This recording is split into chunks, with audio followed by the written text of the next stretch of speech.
kind of night we dream about. Oh, oh, oh, oh, oh, oh, it's beautiful.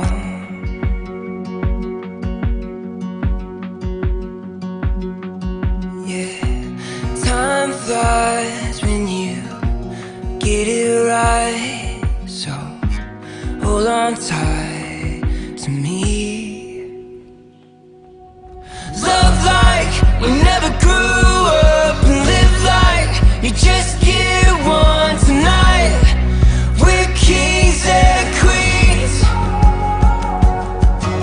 One blink and it's over. Wake up and we're older tonight.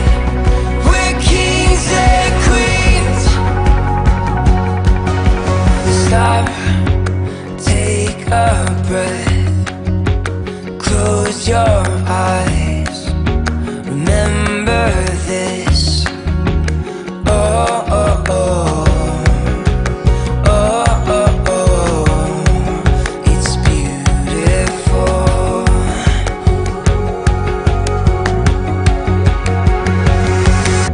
Love like we never grew up, and live like you just get one tonight. We're kings and queens. One blink and it's over. Wake up and we're older tonight. We're kings and queens.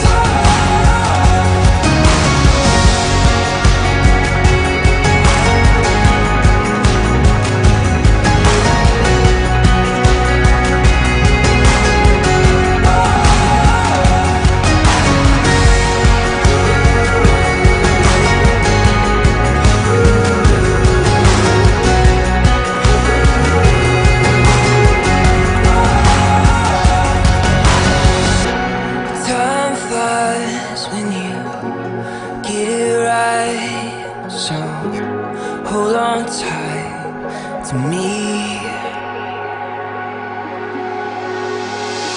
Love like we never grew up, and live like you just get one tonight. We're kings and queens. One blink and it's over. Wake up and we're older tonight. We're kings and queens.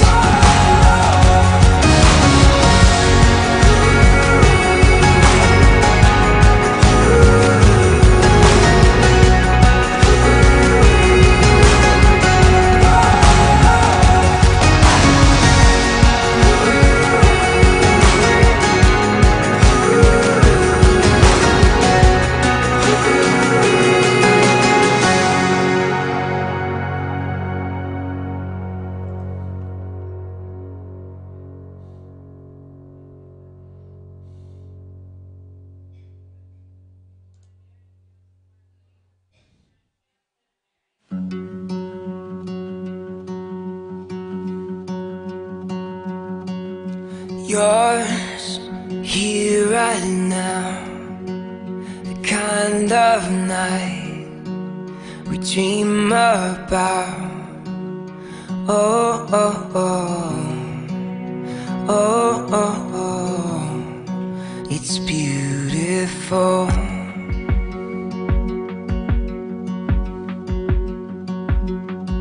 Yeah, time flies when you get it right, so hold on tight to me. Hey everybody, it's Carl from Carl's Opinion, and welcome to our live call-in show. There is the phone number right there. That's 775-273-8970. Again, that's 775-273-8970. If you want to appear in a video link, which we did the other night, you send me an email to ca2jogger@gmail.com. Put in the chat room that you're sending me an email. If I don't see it right away, don't get mad, but I will see it, and then I'll shoot you a link. Real simple. You punch in your username, and you punch your username in, and then you just hit join call, and you're right on in. and you'll appear in a box just like this. That'll be you on the right. That'll be me on the left.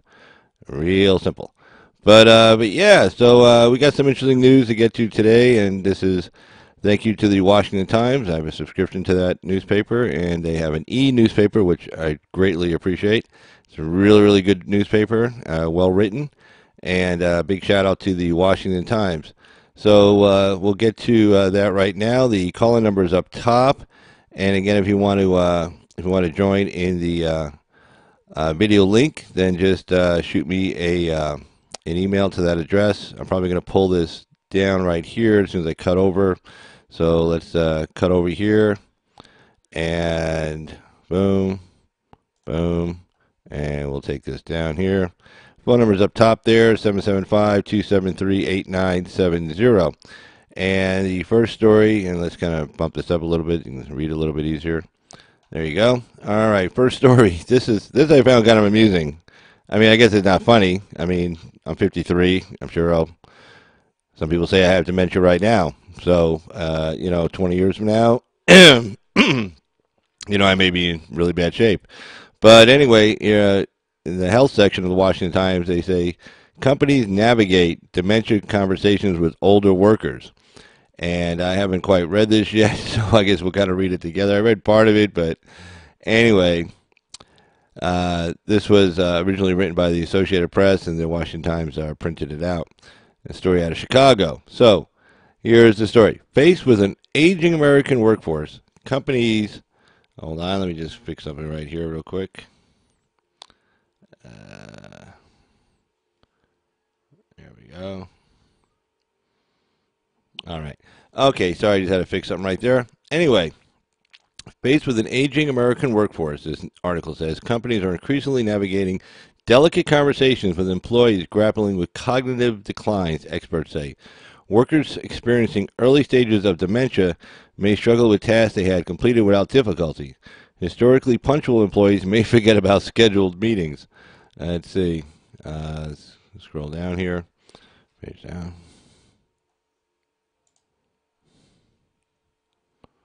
Let's see.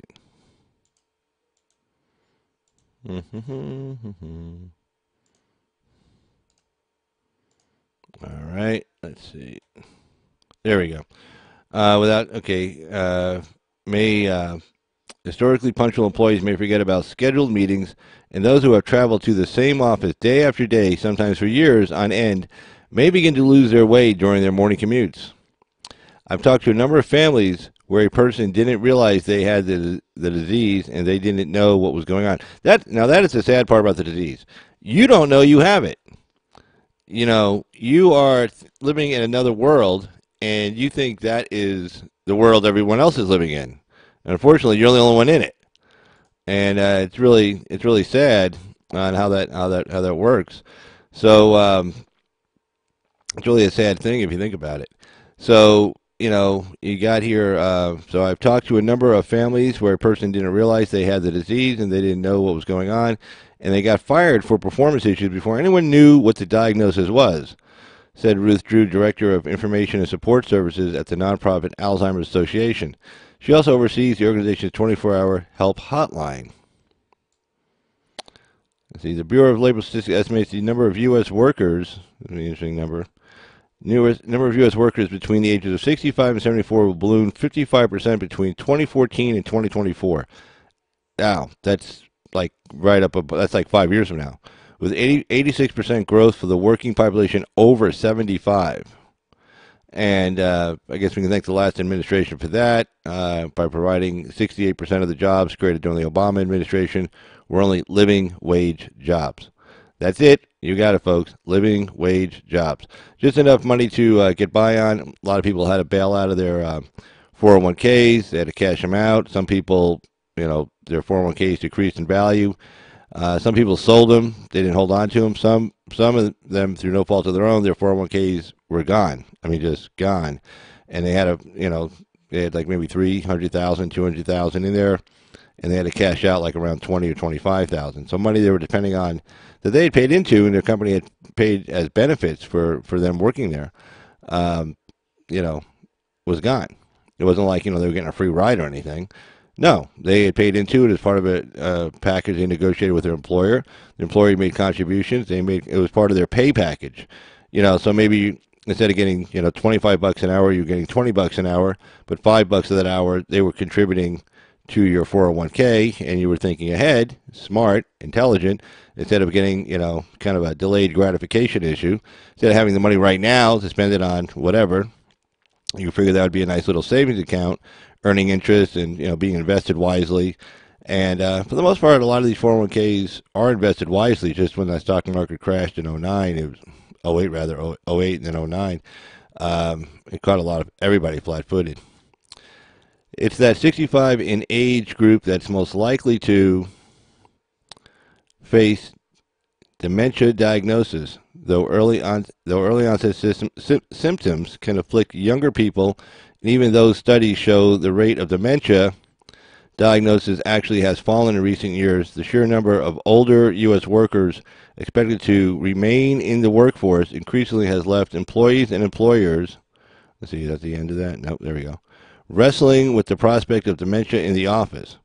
And it's not just managing missed deadlines. It's about managing their frustration with everything that's changing, says Sarah Wood, Director of Global Work-Life Services at Workplace Options, a North Carolina-based consultation and training organization.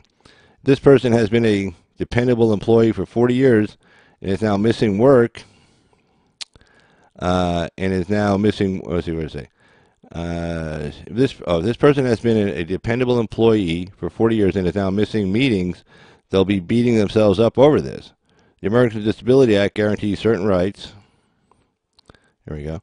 Americans with Disabilities Act guarantees certain rights, and workplace accommodations covers individuals with Alzheimer's diagnosis. That I did not know. I didn't know that if you had Alzheimer's that you were covered. They had to make accommodations for you. Well, I'm not sure I'm jumping up and down about that concept. I mean, somebody's got Alzheimer's. I mean, what kind of accommodation do you make for somebody at the workforce?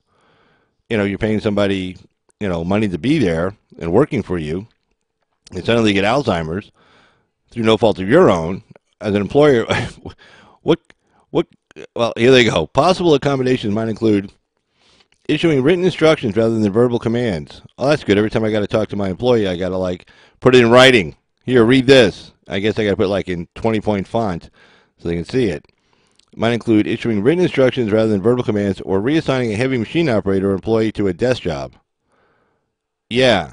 So, heavy machine equipment operators make a lot of money for a reason, because they're very valuable. It's not easy learning how to work one of those, and you have the potential every time you get up in one of those heavy equipment machines to kill somebody or to destroy, you're not going to, knock down the building with it accidentally, but you could bump into a column, set the whole thing off. You have to go back and repair it. Cost, who knows how many hours in labor to redo it. You could destroy, a bunch of lumber. You could run over it accidentally. I used to drive one of those when I was working construction. I wasn't licensed to do it, but, they say, foreman tells you, hey, get in that thing and pick up that drywall and take it over there. You're like, okay. So, you just kind of gee, I hope I know what the hell I'm doing. But yeah, if somebody's got dementia, then now you can give them a desk job. Well, okay, let's think about that for a second. So you were paying this, so do you get to cut his pay down to what that desk job person was getting? No, because they're covered under ADA. You can't reduce their pay, I bet. I don't know. I haven't read it, but my guess is you can't. So now you're paying somebody, I don't know, maybe even $40 an hour, heavy equipment operator, and now you got to pay him $40 an hour to sit at a desk. And since this person has dementia, yeah, how effective is that going to be? It's type this up. First of all, what kind of desk job is he going to do? This guy's not a secretary. He's not a trained secretary. He's a heavy equipment operator. He's not a trained dispatcher. And then even if he was a trained dispatcher, you don't want that guy there. No, he's liable to send people the wrong, okay, go pick up this freight, in, I don't know, Irvine. And then the guy ends up going to, Long Beach. And he goes, oh, I thought it was in Long Beach. Well, meanwhile, they don't have the materials to do the job. And so then they got to, everybody has to go home that day. So, maybe 10 people can't work that day. They have to go home because the materials never showed up because the guy dispatched the guy to the wrong place. I don't know. I'm not jumping them down about this. I don't believe how the ADA covers that. Hey, who's in here? I see Amy's in here. Laylo. Hey, Laylo. Hey, Amy. How you doing? Where's my MAGA hat? Oh, it's yeah. Shit, I don't know where it is. I thought it was right over there, but no MAGA hat tonight. Carl, don't sleep. Oh, West Coast time, man. West Coast time. It's only 10:26 here. Yeah, it's only 10:26. But I'll write something back in the chat here to you guys. Hey, Amy and Lilo. Yay. But yeah, covering some news today. That dementia story I'm covering is like pretty goofy, man. It's like I don't know. They're covered by the American with Disabilities Act. But yeah, West Coast time. It's like yeah. So I start like at 10:20 my time. I know it's like 1:30 on the East Coast, so it's like it's late. But oh, just talking about. Oh, here, let me bring it up for you. I'll bring up the story up. Hold on. Bum, bum, there we go.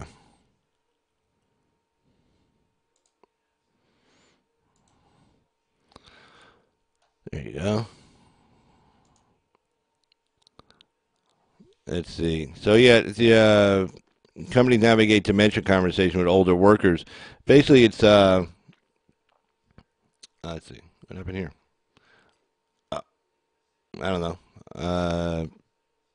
I think maybe did somebody try to call because I didn't hear it come through. I don't know. I'll put it up like that in case I hear the phone ring. I hear the phone ring. All right. Statutes. No. Well, yeah, the American Disability Act. The glasses. Yeah. Actually, it's funny. Actually, I wear glasses. I'm actually nearsighted. So yeah, but this story is kind of interesting because it talks about like if you have dementia, they can't fire you because you're covered by the American with Disabilities Act, and they have to like reassign you. And he gets this. I mean, I don't know what kind of a liability that is. This person walking around with dementia, liable to, I mean, they could walk in naked one day. They could, and then they could claim, oh, I forgot to put my pants on. Like some guy, like who's a sexually harassing guy, and he's like, oh, great, I got dementia, and so then like he pretends like he forgot to put his pants on, so he comes to work naked, and he stands in front of like some hot looking young secretary. And he's like, "Oh, I'm sorry, I got dementia." Meanwhile he's got this like big erection going, and it's like, "Oh yeah, dementia. I got dementia." So, you know, but and then like the whole Me Too, it's like the intersectionality stuff, right? Me Too movement versus disabled people. Who wins? I have no idea. On that one. So that'd be kind of funny. It's like. Hold on, I gotta light a cigarette.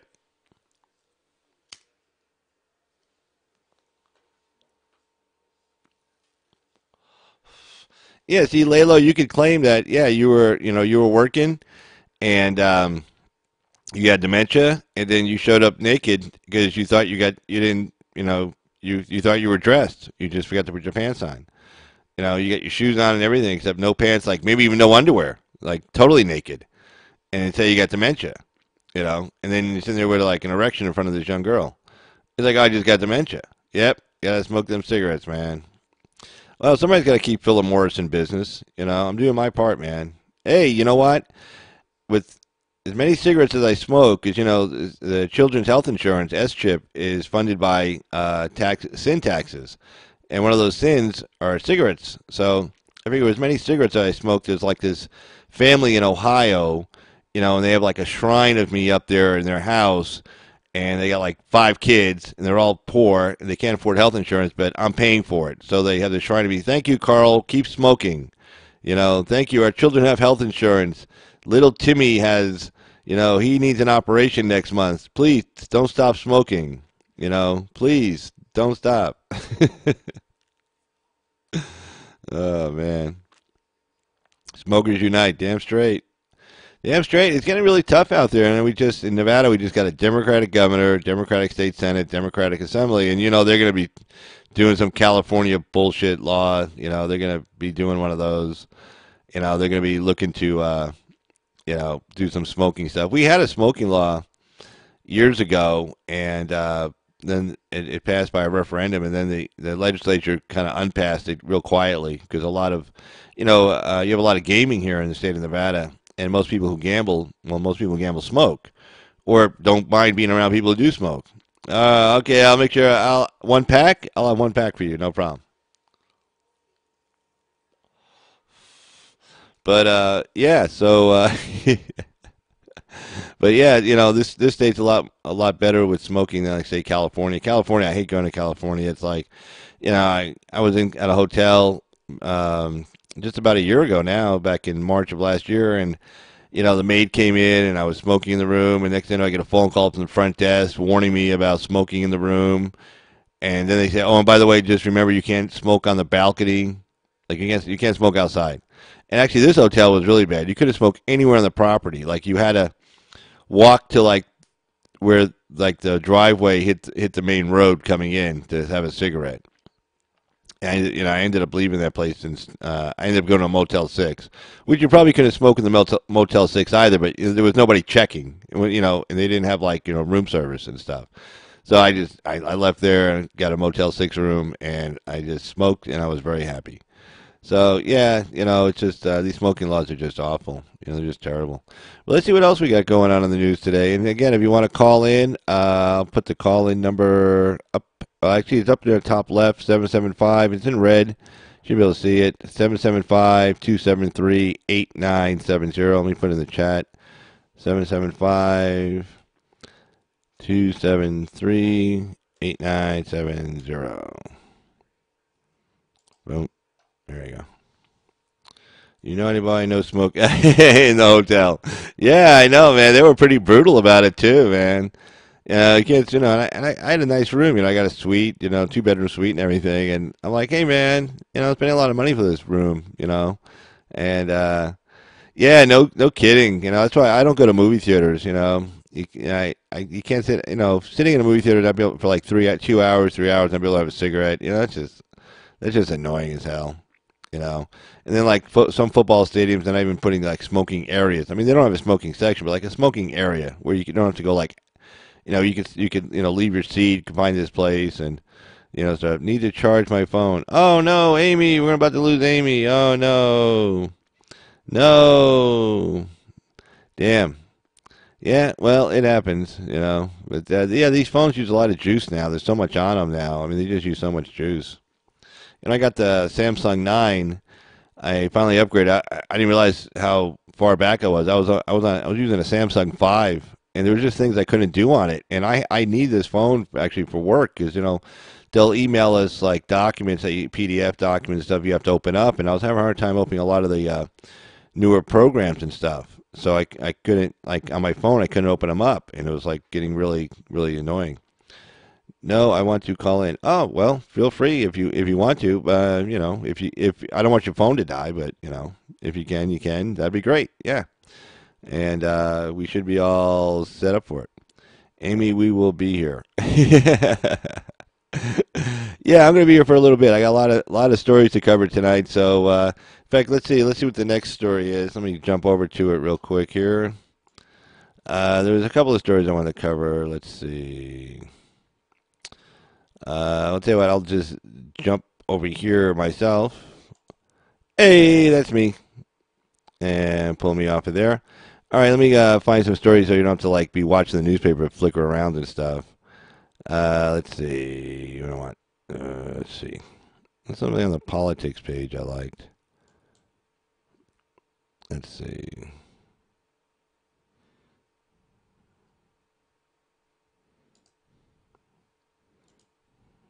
Let's see. No, let's see.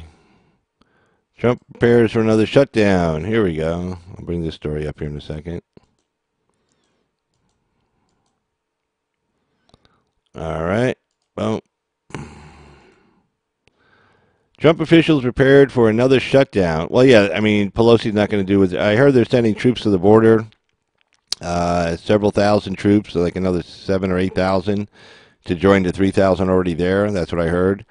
And well, yeah, I mean, he's commander in chief. Now, the whole thing with posse comitatus is that troops cannot make law enforcement type arrests.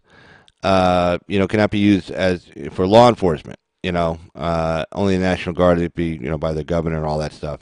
But federal troops generally cannot be used for law enforcement. Well, I mean, Eisenhower used them back in the 50s. Nobody seemed to have a problem with that concept. And I mean, that was the 82nd Airborne. That was the National Guard. He sent the 82nd Airborne in to have those kids be able to go to college. So I don't understand what the deal with that was. But also, I mean, if you're protecting your border from foreign entry, um, you know, that's not like making an arrest. That's like stopping somebody from getting in that's not supposed to be in here. I mean, it's not like an invasion. I mean, I guess we could. I mean, hell, we can call it whatever we want, man. I think they're going to call people undocumented workers. We can call it an invasion. We're okay with that. So yeah, I don't see what the problem is, but I mean, but the main thing is they get if they do all the logistical work and assisting the border patrol and customs, that frees them up. And even if it means like they bring like admin staff down there to do all paperwork, process paperwork and stuff like that. I mean that frees them up so much. And I mean last time when they sent the troops down that first time to help with the fencing and stuff, I mean, all the border patrol agents were like, "Oh, these guys are great. We love having these guys." Mexico is, let's see, Mexico is making it easy for this caravans to cross. Yeah, well, before they used to give I guess they still do it. They give you like a 2-week visa, like 14-day visa. It means you could be in the country for 14 days, which was enough time to make it from down south through Mexico to the U.S. border. They said, okay, you got 14 days to jump the fence, crawl under, run around it, get into the United States. But if you're still here, then we're going to deport your ass. And that's how they used to run it. And something similar like that now. I mean, they don't want the bad press. They don't want, it's our problem. They figure it's your problem, not ours. And if they just come through our country, now a lot of the Mexicans are getting really pissed off about it. But hey, Charity, how you doing there, girl? But yeah, a lot of the Mexicans are getting pissed off about that. So not just in Tijuana, but like in the other places. Here, let me write a little chat here. Hey, Charity.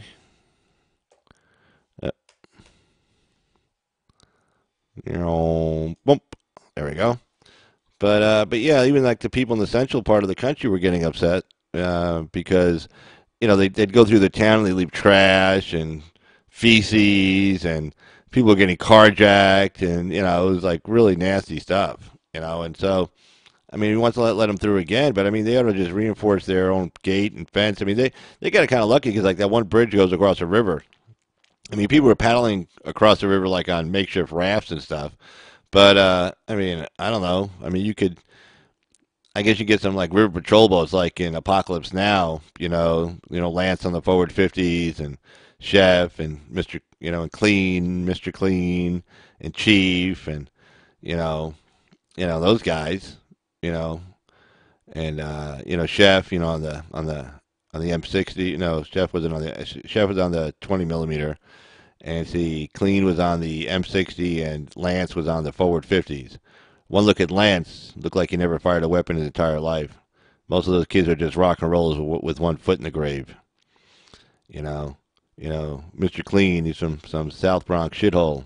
I really think all the light and space of Nam really put the zap on him. And there was Chef. He was a saucier from New Orleans. He looked wrapped too tight for Vietnam. Hell, he was probably wrapped too tight for New Orleans. And then there was Chief. It might have been my mission, but it's sure as shit the Chief's boat. Hey, Texas. How you doing, girl?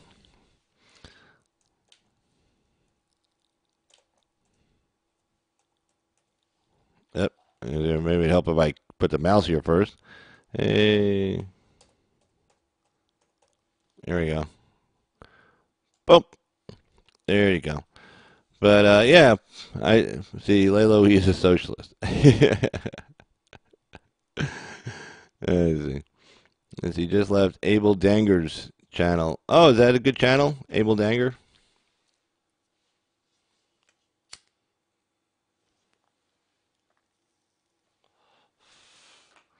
But let's see. So, Trump officials prepared for another shutdown. And let's see if I can bump this up a little bit so I can maybe read a little bit easier here. Bump, bump, bump. There we go. All right. So the Trump administration said Monday that the country could sustain another governmental shutdown as Congress begins talks on trying to avert one by striking a deal on border wall money. Congressional negotiators scheduled a Wednesday meeting for the first public round of negotiations, moving quickly to capitalize on the agreement reached last week to end the month-long shutdown. That deal funded the shuttered parts of the government for 3 weeks, giving all sides space to talk about the president's demands. Oh, we have a call coming in.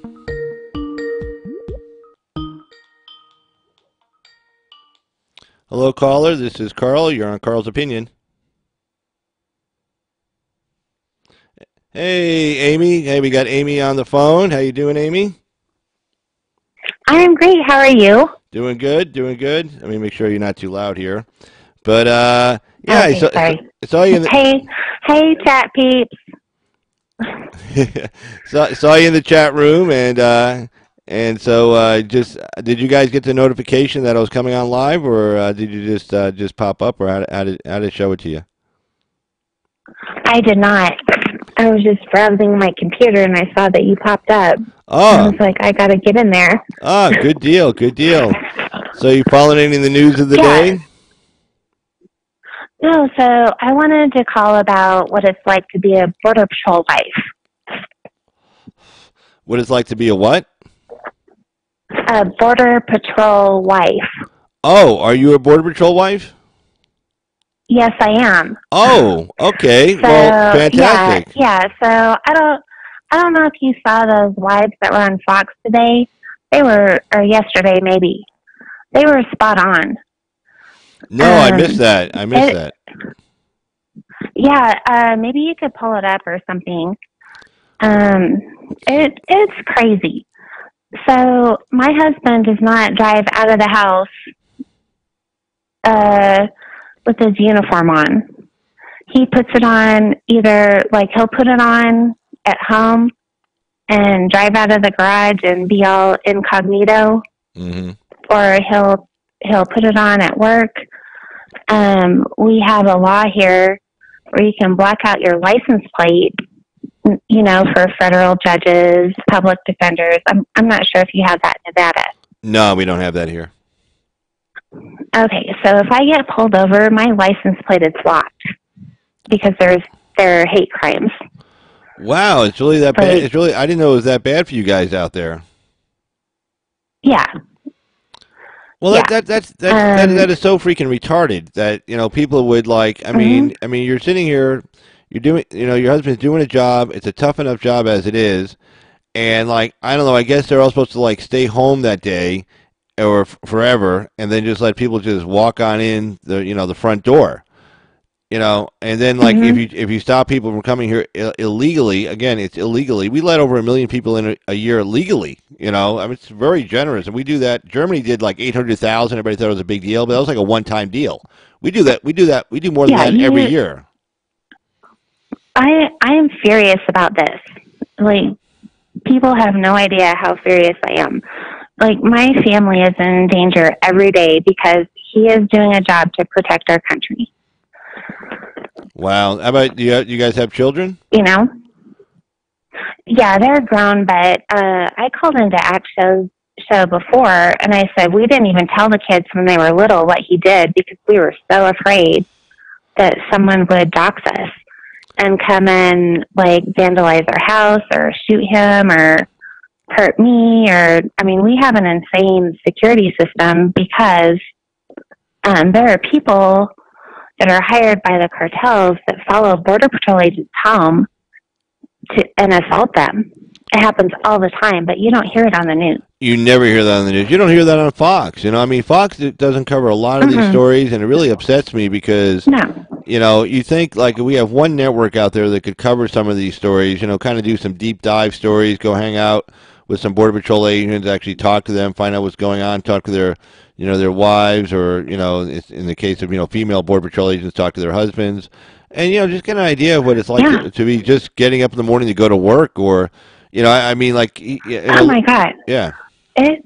I am scared every day for his life. I don't know if someone's gonna, get pissed off that they saw him, getting gas in the car, or he's doing a drug raid and he's gonna get shot like those officers yesterday in Houston. yeah. I mean, I pray every day, every morning.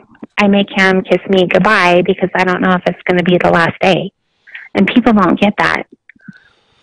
Yeah, well, I mean, and I wish people would, because I mean, like, we have troops overseas and stuff, and they have to face danger. Mhm. But we got troops in the form of Border Patrol agents right here in the United States that face danger from, like, Yeah. if you will, almost like friendly fire. I mean, like, it's Yeah. like a real shame. Like, he can't even, like, leave work on the way home where in his uniform, stop and, like, go to the grocery store. I mean, Yeah. I mean, there's no way he could walk around like that. He was deployed 3 times to Afghanistan and Iraq, and I felt safer with him there than I do here, and that's fucking scary. Well, it is. I mean, like, at least there you know who the enemy is, kind of. I mean, at least you know it better than, like, Yeah. here. I mean, here, like, there could be, your neighbor who just happens, to be like some social justice warrior type person, and next thing you know, like, they're, vandalizing your house or breaking in or something. We just got new neighbors, and I don't trust them at all Yeah. because I don't know them. Well, no, you don't know where their politics are. Yeah, they moved from Illinois, which I know is a very liberal state. Yeah. So it makes me nervous that they're going to be all nuts. And I mean, they look nice enough, but I don't trust people. So Yeah. it's a really weird life to live. Like, I don't tell people what he does. We lie to people. We tell him that he's a test pilot because he's a helicopter pilot. Okay. So we tell him that he's a test pilot, and I mean, it's like living a lie to save your life. Well, yeah, I mean, And it's super. yeah, I mean, imagine you guys pretty much, like, the families have to just pretty much hang out with each other, like, for events or whatever. You guys just pretty much, like, socialize only within, the Border Patrol agent family. I would assume. Is that true? Yeah, that's exactly what we do. We have our Air Force family, and our the Border Patrol kind of integrates with different agencies like the ATF and stuff like that. But yeah, it's a very small community, and you stop trusting people, and it's really sad. Well, no. And the environment with hating police officers, it's just I can't trust people. Well, no, because next thing you know, you're at home, and then you're pulling out, and people start yelling at you, like, kind of like the guys coming back from Vietnam. It's like baby killer. I mean, probably calling you, like, oh, you're locking up children. Oh, you're putting kids in cages. Oh, I mean, all this bullshit they just be throwing at you. Yeah. My own family does that to me. It's his job that he's being disgusting, and he's racist and all this stuff. He's Mexican. 80% of the Border Patrol is Mexican. If you look at them, they're all Mexican. Yeah, no, I mean, like, when Trump did that one press conference, and he had the president of the Border Patrol Association and, like, 2 vice presidents, and the 2 vice presidents were the 2 vice presidents were both Latino, and of course, I got, again, MSNBC's on in my house at different places, different times, and I get stuck watching it. But it's like, so it was on, and his press conference was coming on, and sure enough, they show him, and then he goes to introduce these guys, and of course, they don't want to show that narrative. These 2 guys get up and say, "Hey, we're all for this wall. We want it. It's going to be safer for us if we have a wall in front of us, we have a fence in front of us, anything in front of us." And they didn't want to show this, so they quick cut away to the panel, to this, like, big panel they had, and they just start, trashing Trump and stuff. But meanwhile, here are the guys on the ground, and of course, the last thing they wanted to see a Mexican saying, "We want a wall," because they think, "Oh no, that's got to be Yeah. wrong." That's not true. Well, these Yeah. two guys are right there saying, "Our members want a wall. Our members want a fence. Please do it." And at the time, some of those guys, weren't getting paid because of the shutdown, and they were still saying, "We're in favor of this," and that's the last thing MSNBC or CNN want to show you. Yeah, but none of my family has contacted me about getting paid or none of that. They're so against the wall, and I'm feeding them facts all the time, and they refuse to believe me. Yeah. I'm in the belly of the beast. It is ridiculous. They're pushing back so hard because they hate Trump. Yeah, Why would they believe the media over me? It's insane. Well, that's the whole thing. I mean, these are family members, and they've known you for, I'm assuming 30, 40 years. My entire life. Yeah, and, and they, I assume, trusted your opinion on other things in the past. And here you are telling them, okay, this is what's really going on down there. I know this because, hey, my husband is down there, and we talk all the time. And here's drugs coming across, kids having drugs strapped on their, into their pants, being forced to do it. Those kids, when, the cartel member walks up to the coyote and says, okay, 12 of your people are carrying drugs across the border, there is no such thing as saying no. I mean, it's like, I'm sure, like, if one guy says no, right, he's dead, and the other 11 are going to say yes real quick. They kill people all the time. They don't understand. There were, like, 35,000 murders in Mexico last year that we know of. Right. You don't know where, like... And they have... Yeah, go ahead. They have skirmishes on the border all the time, and it's just a matter of time before it pushes over across the border. That's why we need the fence. Yeah, I mean, just some kind of impediment, just to kind of like, hold them up, and they say, well, people will bring, ladders. Well, first of all, you can spot that, and second of all, I was watching Stickshammer, I think it was this morning or yesterday, and he was saying, yeah, okay, so they start bringing ladders and stuff, so now they start bringing, like, siege weapons, so I guess we really can call it an invasion, because, like, they're bringing ladders and stuff like you see, like, in the old movies where, like, they're, laying siege to a city, and they start bringing the ladders and all this stuff to climb the walls and stuff. But, I mean, they have all kinds of stuff going on that people don't know about. Yes, drones.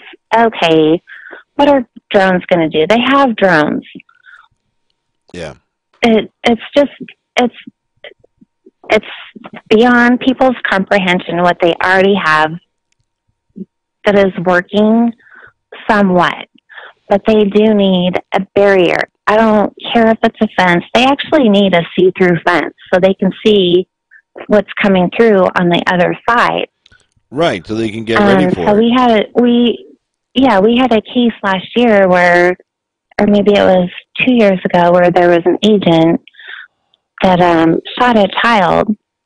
Well, he wasn't a child. He was kind of a scumbag, but, and I hate to say that because it was a 16-year-old kid, but he was throwing rocks at an agent. They don't pick up pebbles. They're the size of a fucking softball or bigger. Yeah, I mean, no, these things, hit you in the head, it'll kill you. They kill people. Yeah. My husband has had rocks thrown at him, and it's pretty damn scary. Well, last year in Texas that was killed. I'm sorry, what did you say about last year in Texas? There was an agent in Texas last year that was killed by a rock, and the mainstream media is covering it up. There were 2 agents in Texas that were ambushed. Was that down by a bridge? Was that the one like it was an overpass or something? Yes. Yeah. Okay. Yeah. Yeah, I mean, I saw very little coverage of that. I had to kind of like really search around to find that story. I remember when that happened, but I mean, it was like you couldn't find it anywhere. Yeah, they cover it up. I don't understand why they're protecting these people that are trying to kill American citizens. It's the craziest thing in the world. It's just like if you just go back just a few years ago, all these guys, Schumer, Clinton, Obama, they were all talking about we need fences. Obama signed a bill in 2012 to add additional fencing. 2012, he signed a Yeah. bill, and it was all voted on all by the Democrats. Everybody was like celebrating it. Yay, way to go. And just a few years later, because the guy with the orange hair wants it, it's like, oh, we can't do that. It's like, well, wait a second. Yeah. I mean, you did your position did not evolve. You just changed it 180 degrees. For no reason. mm, so here's the other thing with the drugs.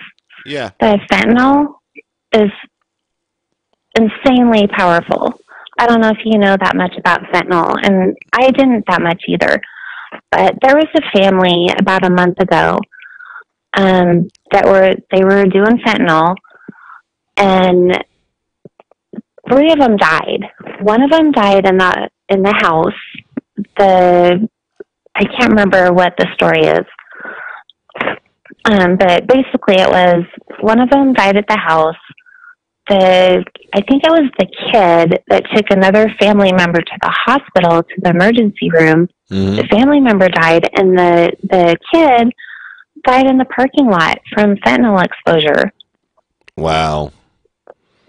Yeah. No. I mean, It is I know. that powerful. I mean, Yeah. People don't understand that they have imported enough fentanyl into this country to kill every one of us twice. No, and the thing about fentanyl is that it's real lightweight as far as like you don't need like it's not you don't need like kilos of it. I mean it's real light. Yeah, you have to put on a hazmat suit to deal with it. Yeah, yeah, yeah. I mean I saw some rates like They close entire emergency rooms down if there's a little bit of fentanyl. Oh, that I did not know. Wow. Mm-hmm. Yeah, it's a hazmat suit kind of situation. So when the agents get in touch with it, they have to get hosed down with like the people come in with the hazmat suits and they have to get hosed down. Oh God. So my husband has to deal with that shit every stinking day, and I make him call me when he's doing like missions and stuff. After he's done, I need to know if he's okay. No, Because I don't want to see it on the news. No, that's the last thing you want is to see, a story on, like, because, even before they notify, like, we're not giving the names out, but, like, if you know the area he's working and there's a story about... Oh, yeah, and I know the people he's working with. I know, their badge numbers, and if I see that on TV, I'm going to know. Yeah. Well, no, it's a real shame that you guys have to go through that. It's a shame also that this country, I don't know, it's really lost its way when it comes to this whole issue. I mean, if you just look at it from the economic standpoint, we got artificial intelligence coming up, taking a lot of low skilled jobs, in the food service industry. You're gonna have you're gonna have AI working like the counters at McDonald's and in the back room at McDonald's, and so if anything, we should be educating the people we have here right now to get them past a low skilled job position.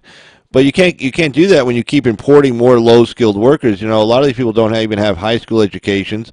If they come here illegally, which means they didn't go through a citizenship process, they didn't learn English, and a lot of them have no interest in learning English, and so they don't assimilate. That's a whole other phone call that I can go on for probably about another hour. I didn't realize until pretty recently how ridiculous it is living here.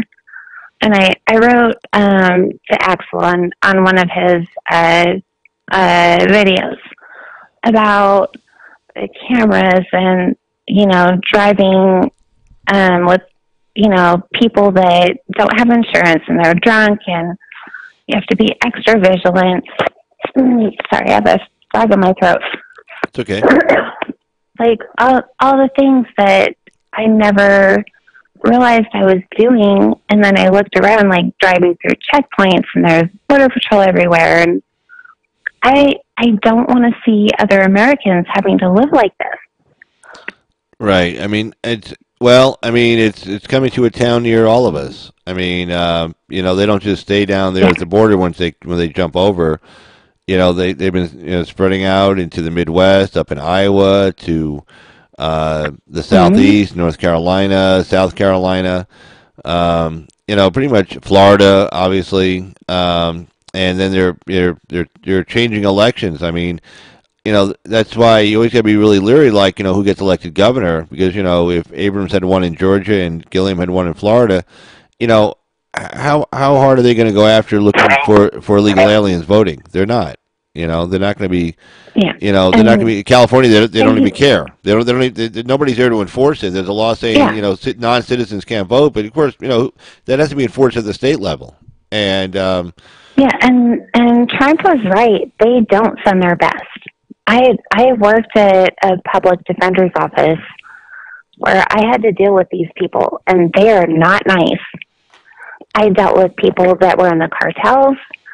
In fact, every time he does his security clearance, I have to write a statement that I dealt with foreign nationals, and I have to write how I dealt with them, what I talked to them about, and wow.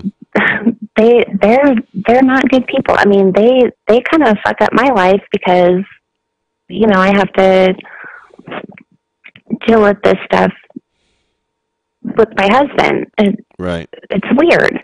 Well, yeah. Plus, it doesn't. I know you guys are probably really close, but still, I mean, every day he comes home and it's like, more. I mean, he probably a lot of stuff he doesn't want to share with you, and so then, of course, that's almost as bad as like sharing, horrible stuff every day, because then like he's going to become kind of, inward and and close off because he doesn't want to, traumatize you with all this crap, But then again, he needs to talk. Wait, well, I'm you sorry. know what it's like working at a public defender's office. It's just a Yeah. shit show every day. So, Yeah. No. Yeah. um, No. Yeah. so, Yeah.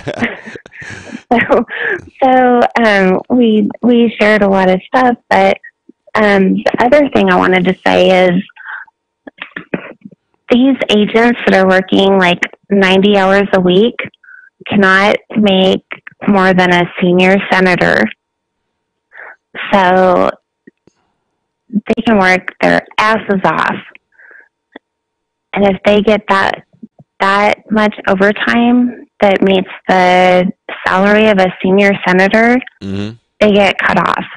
Wow. So then any extra money they earn past a certain point, they don't get paid that, or like they say you can't work that many hours next, like you have to work less hours next week, so it, every you get your paycheck every 2 weeks, so then I guess you have to like balance it out for the next week or something. Yeah, they can't work less hours the next week, so they just have to keep on working. Oh wow. So their salary is capped, which I understand to a point, but they're defending our country. So they're working 90 hours a week or whatever, and you're going to cap their salary because the senators didn't think it was right. Yeah, no, that's I mean that's insane. I mean, look, if we don't have enough border patrol agents where we have to have agents work that many hours, I mean they should get paid for it. I mean, I've never said nobody should get paid for for the hours you're putting in. If you're putting hours in and you're going over 40 and you got time and a half, and then at some point it goes to double time, I mean, you should get paid for that. Straight, Yeah, pure and simple. and to me, it's really not about the money that much as the integrity. Look who you have defending your country, and then there's these senators that capped your salary and they don't care about you. Yeah. Well, yeah, and they badmouth them all the time. I mean, anytime you hear one of these people talking about, oh, we need to get rid of ICE, or they badmouth the Border Patrol. Yeah, I mean, they're like, hey, when you have Kamala Harris.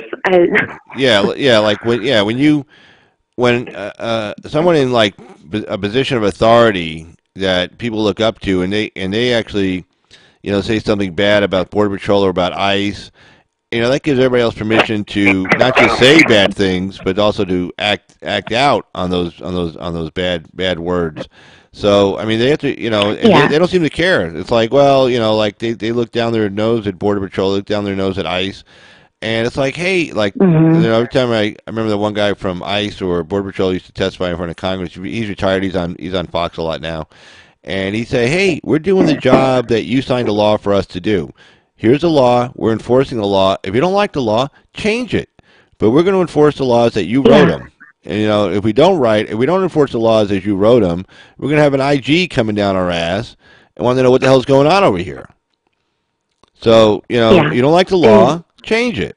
You're in the Senate, you're in the House, change the law. Oh well, it's complicated. Oh, well, so you just can badmouth us, because some kid, comes up here sicker than a dog, dies, even though you guys lifeline him to a hospital.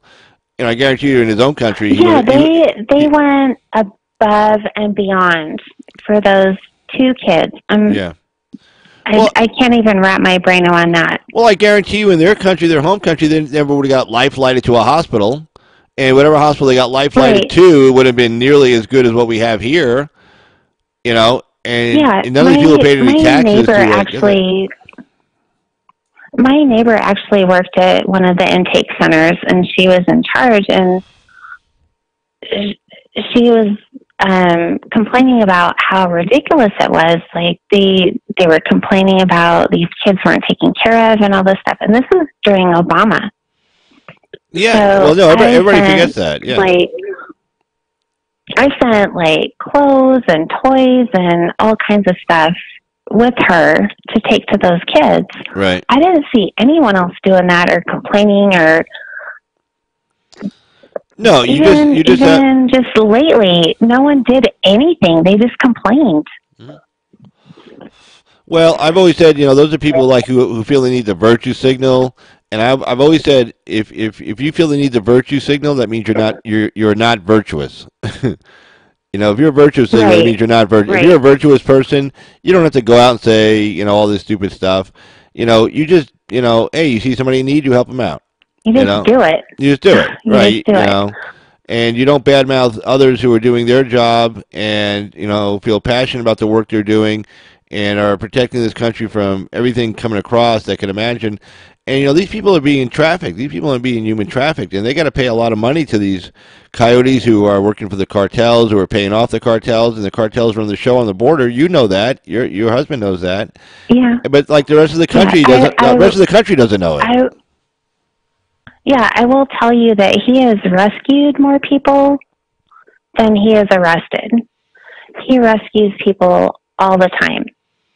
They find hundreds of dead bodies out in the desert every year. Wow. Well, yeah. And no one talks about it. It's because they cross the Mexico border. No one gives a shit. Right. So they find. I mean, it is disgusting. If you actually go up into the mountains in the desert around here, there's trash everywhere. It's been deemed what's it called when there's a bunch of trash around? Sorry, I'm having a brain fart. Oh, like a dump? Yeah, a toxic. Oh, okay. Yeah, there's real toxic, yeah. There's so much trash.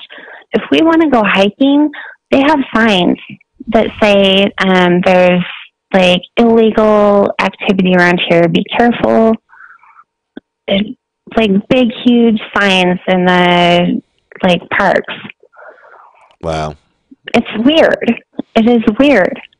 It's not how people want to live. No, you can't even enjoy your own neighborhood. You can't even enjoy some of the surroundings and stuff because you got to worry if if you want to go camping, God forbid you want to spend camp out in a tent, yeah, we stopped camping. Yeah, I mean that's we crazy. Used to go a lot, but we stopped. Well, yeah, I mean, you really don't want to go camping unless you're doing some kind of a old wagon train from the 1800s, where you and 6 other families, put your tents in a circle, and a couple of guys, stay up late, and you go shifts to make sure nobody just wanders in and decides to try to rob, rape, kill, whatever, because they come across they come across a tent site and they're hungry and or horny or whatever, then next thing you know, you guys are victims. Mm-hmm. But my guess Yeah, is they have the rip crews. You might be like messing up their drug deal or whatever. yeah, and exactly. They're gonna kill you. Yeah. So I actually knew Brian Terry.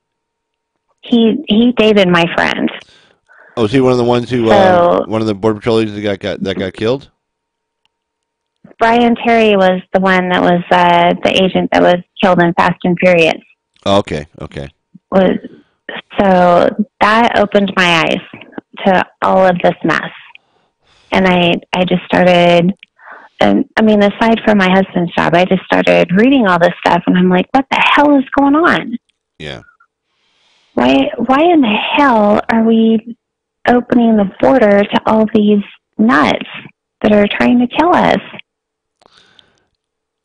I don't understand. I'm looking. I try to. I always. I'm an attorney, so I always try to look at the other argument because to try to. Okay, what's their point of view? And for the life of me, Right. I can't see their point of view. One point of view I heard today was like, well, we're good people and we want to help people, but there's a finite amount of resources in this country to help people. We got a lot of people in this country. Let's help. That's the old saying, charity begins at home. Let's help the people that are here right now.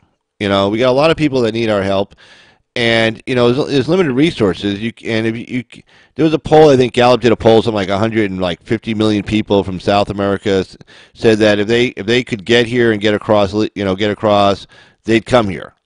And well, we can't take in another 150 million people. That's increases population by 50% overnight. I mean, we don't have the jobs for that. We don't have the land for that. We don't have the housing for that.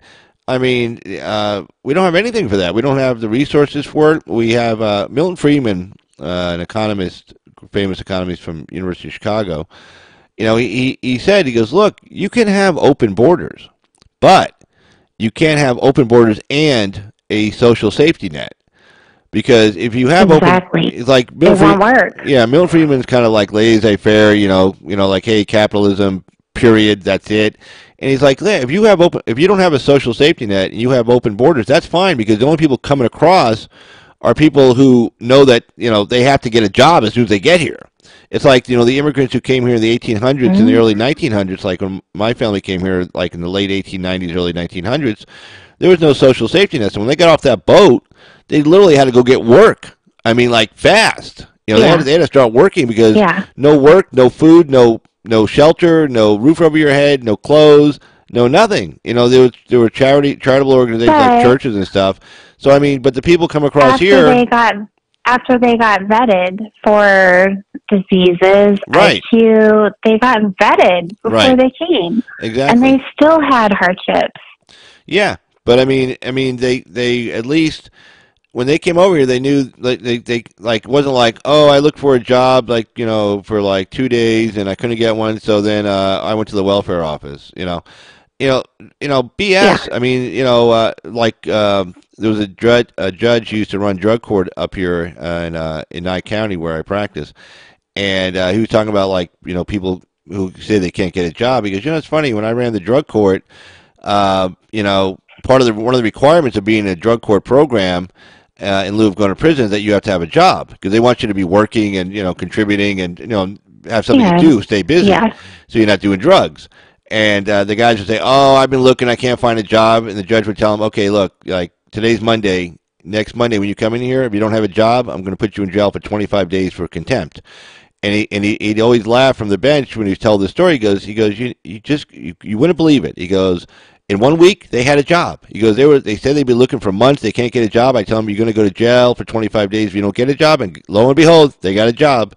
So, I mean, when you have to get a job, when there is no social safety net available to you, there's no Medicaid, there's no housing, there's no sanctuary city, sanctuary state, you'll get a job. And then the only people coming over here will be people who actually really want to work.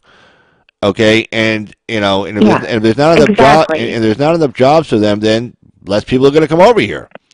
And if they come over here, there's a job to fill, they'll take it. Yeah, I think I called in to Axe one night and told him about So I worked in a law office that did CPS cases and juvenile delinquency. So we would take CPS cases from illegals. There's a cultural difference. So they would get in trouble. There's things in their culture that are okay that are not okay with us. Oh wait, hold on a second. I just want to give a shout. Hold on, I just want to give a shout out. I think we got here. Nunya, hey, how you doing, Nunya? Happy to see you in the chat. Omega Drez. Hey, Nunya. Omega Drez, happy to see you in the chat as well. And I've already said hi to Texas and Lalo and Charity. And, of course, I'm on the phone with Amy. Oh, by the way, this is Amy. She's on the phone, and she's discussing immigration issues. Hey, guys. And talking about what's it like being the wife of a Border Patrol agent. And, Amy, yeah, go ahead. Sorry to interrupt you. Okay, so when we did a CPS case, there's obvious cultural differences from these people coming over.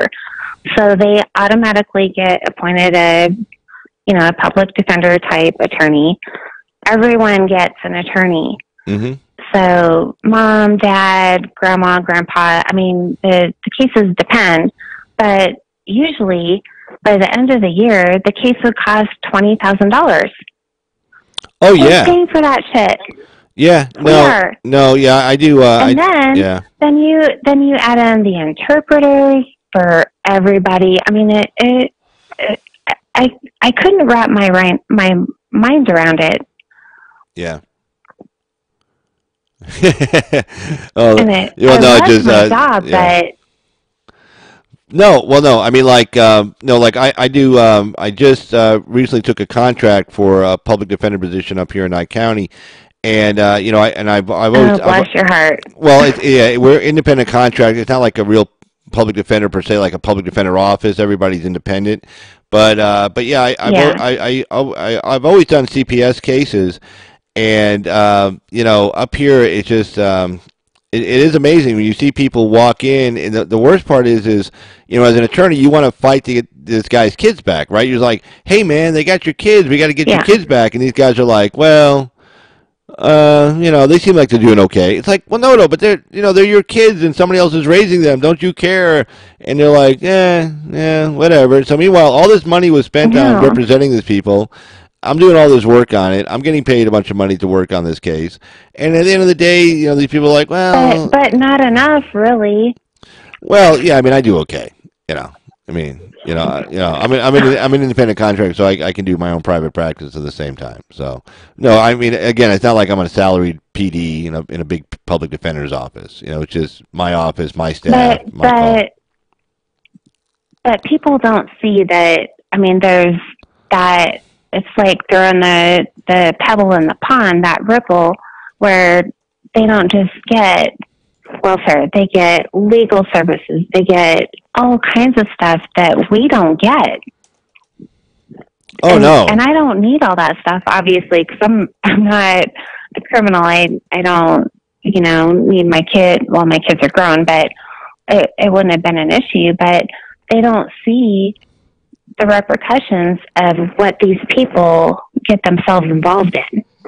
Oh yeah, no, like everybody turning a blind eye to this, but like you were in the middle of it there, in the public defender's office. You saw the amount of money, the time, the labor that goes into all this, and it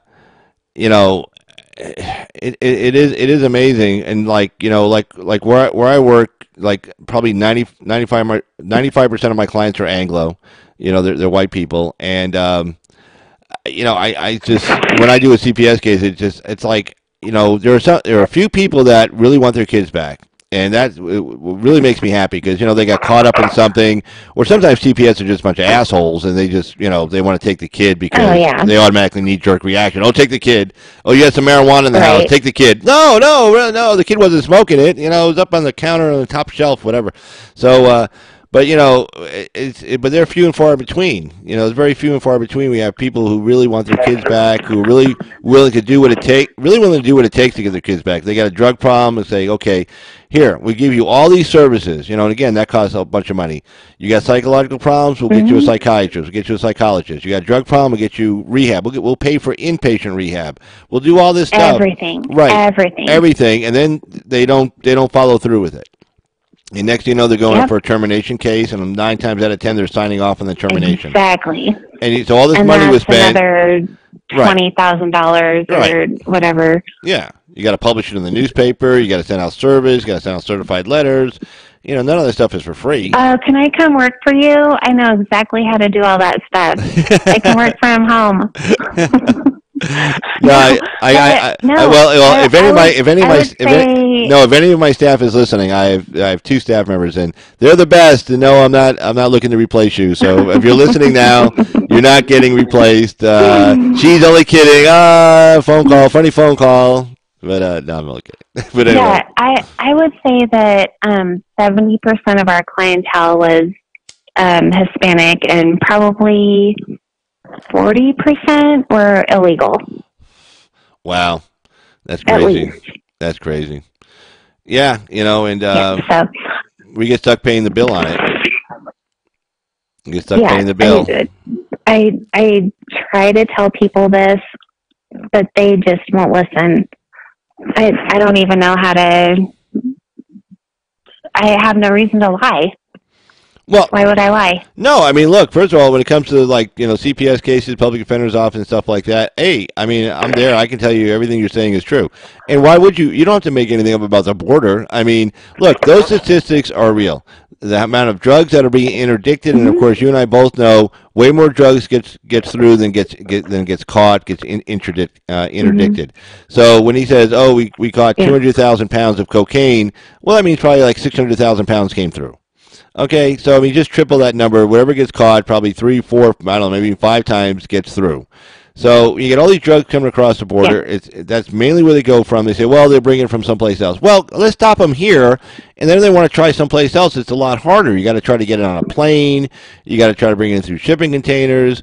I mean, to stop it here. I mean, if someone can just walk it across, it's a lot cheaper to do that. To, basically hold a gun to some kid's head and say you're taking these drugs. You don't have to even pay him anything. It's free.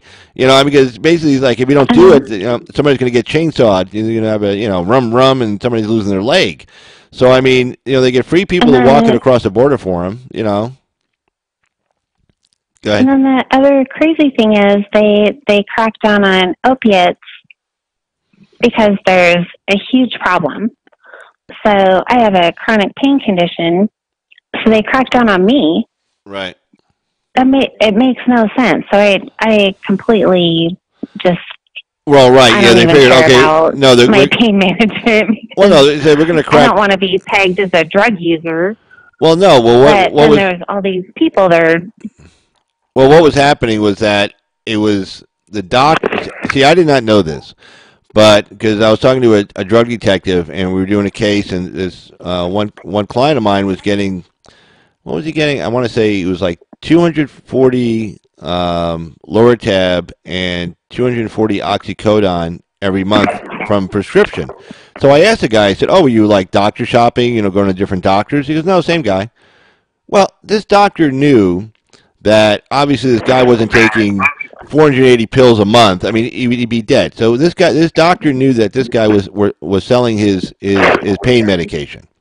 So basically, you have the doctor as like the big time drug dealer, writing the scripts for this guy to go get him. He's getting him from Medicaid, so he's not paying for him. And so I asked the drug detective. I said, obviously these guys aren't walking in bribing these doctors. They don't have any money. I said, what's the incentive for the doctors? He goes, oh. Every quarter, they turn in their script receipts to their sales rep, the pharmaceutical sales rep, and they get a bonus. And I go, wait, that's a kickback. That's illegal. And he goes, no, it's actually legal. They can actually do that. And it's a check. I mean, they write them a check and say, thank you, you get a bonus because you wrote so many scripts. And I'm like, well, that's crazy. He goes, yes, it is. And so, here's these doctors who are becoming they became basically drug dealers. This one detective was really good here in this town. He ran a couple of doctors out of town, went to Carson City, that's our state capital, to go to the licensing board, got one license taken away, shut down a pharmacy in town that was really disgusting. Ran a couple of physician assistants out of town, But I mean, these guys. And the problem is that makes it bad for someone like you who's legitimate, who has a legitimate prescription, because now the pharmacy is afraid to fill it, You know, because they're like, oh, we can't fill that. It's too much. And you're like, well, wait a second. That's what my prescription. Oh, you had one of those screwy doctors, you know, that gave you the script. In fact, today, it's funny you Yeah, I bring was getting 60, not 60, what are they called? It wasn't Lortab, but it was basically 60 tablets for a month. Okay, And yeah. they were making me pee test. And I said, fuck it. I'm not, this is ridiculous. Yeah, like you're Like, some I don't drug even addict. use 60 a month. Right. Well, no, So they're assuming you'll it sell just- them, you know, for like $10 a pill or something, or $8 a pill or whatever. It Oh is. yeah, my doctor accused me of selling them. I was like, "Here's my bottle." It just became too crazy, so I went to a homeopath. But anyway, that's a whole nother story. Well, no, it's funny you bring But that I up. have talked way too long. No, let me tell you something. It's funny that you bring up this pain medication, how they're cracking down on legitimate people. In my little town of Pahrump, there was a small demonstration on the corner. You know, at first I thought it was like a car, you know, people for a car wash because it was in front of one of the big casinos. But then I looked, and it was like a bunch of older people and a couple of like old ladies in wheelchairs, and they were saying they were holding up signs saying something about their pain, like don't criminalize my pain. And so I kind of was thinking, Yeah, I bet that. my God, that's sad. Yeah, they were like literally on the street corner holding up signs protesting. A lot of that happens here in Pahrump, a small town. And at first, like I said, I didn't know what it was, and I got closer, and I'm like, oh my God, these are people protesting, and I know the kind of the backstory, protesting the fact that doctors aren't writing scripts, pharmacies won't fill the scripts, and these are legitimate people like in a wheelchair who need pain meds. And you know, Well, here's what happens here. They have parks where they have methadone trucks, where they go to the homeless and they give them methadone, they give them blankets, they give them food, water, toiletries, all that shit for free. wow. But I have to go pee. Go pee. Because I took a 60-day prescription. All right. Well, hey, thanks for. Well, wait. You don't have to go pee right now. You mean you're talking about you have to take a pee test? Oh yeah. Okay. They would make me pee. They would make me pee when I picked up my prescription. Sorry. To make sure to make sure you were taking the drugs and not selling them, or to make sure Yes. you weren't taking any other drugs to go along with it. Yep, both. Wow, that's crazy. That's crazy. Yeah, and if you saw me, you'd be like, "Really? Why would you do that?" And then my husband's a federal agent. I mean, Right. Yeah. I know people do bad things, but I would be the first one to admit if I had a problem. Yeah. No, that's insane. I can understand why you said the hell with it and went to the homeopathic solution. I can definitely understand that. All right, Carl, thank you so much. And hey, everybody in the chat. All right. Thanks for listening. Oh, sure thing, Amy. Thanks for calling in. Really, really good conversation. Really, really good. I learned a lot, actually. Half the things you were telling me I didn't know. So thanks so much for calling in, young lady. Thank you. There's so much more, but I don't want to take up anyone's time. All right, girl. Have a good one, and feel free to hang around the chat, and feel free to call back anytime. All right. Good night. Good night. Bye-bye. And that was the great Amy D on a live call-in, and that was a really good conversation. I really learned a lot on those topics. You know, it's always good when you actually get to talk to somebody who's right down there on the front lines. You know, we read all these stories about immigration, like with the story here, Trump officials prepared for another shutdown, talking about immigration. But it's so beneficial when you get to hear from somebody who's actually right down there. And the worst part is, like, these people are being harassed, like, in town. He can't wear his uniform in town. He obviously definitely doesn't drive, the Border Patrol car, to home for personal use. A lot of times, like, sheriff's departments will allow them to, their sheriff's deputies to drive their car, allow them to drive it home. And there's a couple of reasons for that. Big reason is that they want people to see, like, there's law enforcement around, and, like, there's a cop car nearby, and so that's kind of a good deterrent. But, and sometimes it's just easier to just say, okay, you're out in this part of town, instead of coming in, we'll clock you out right now, just take the car home.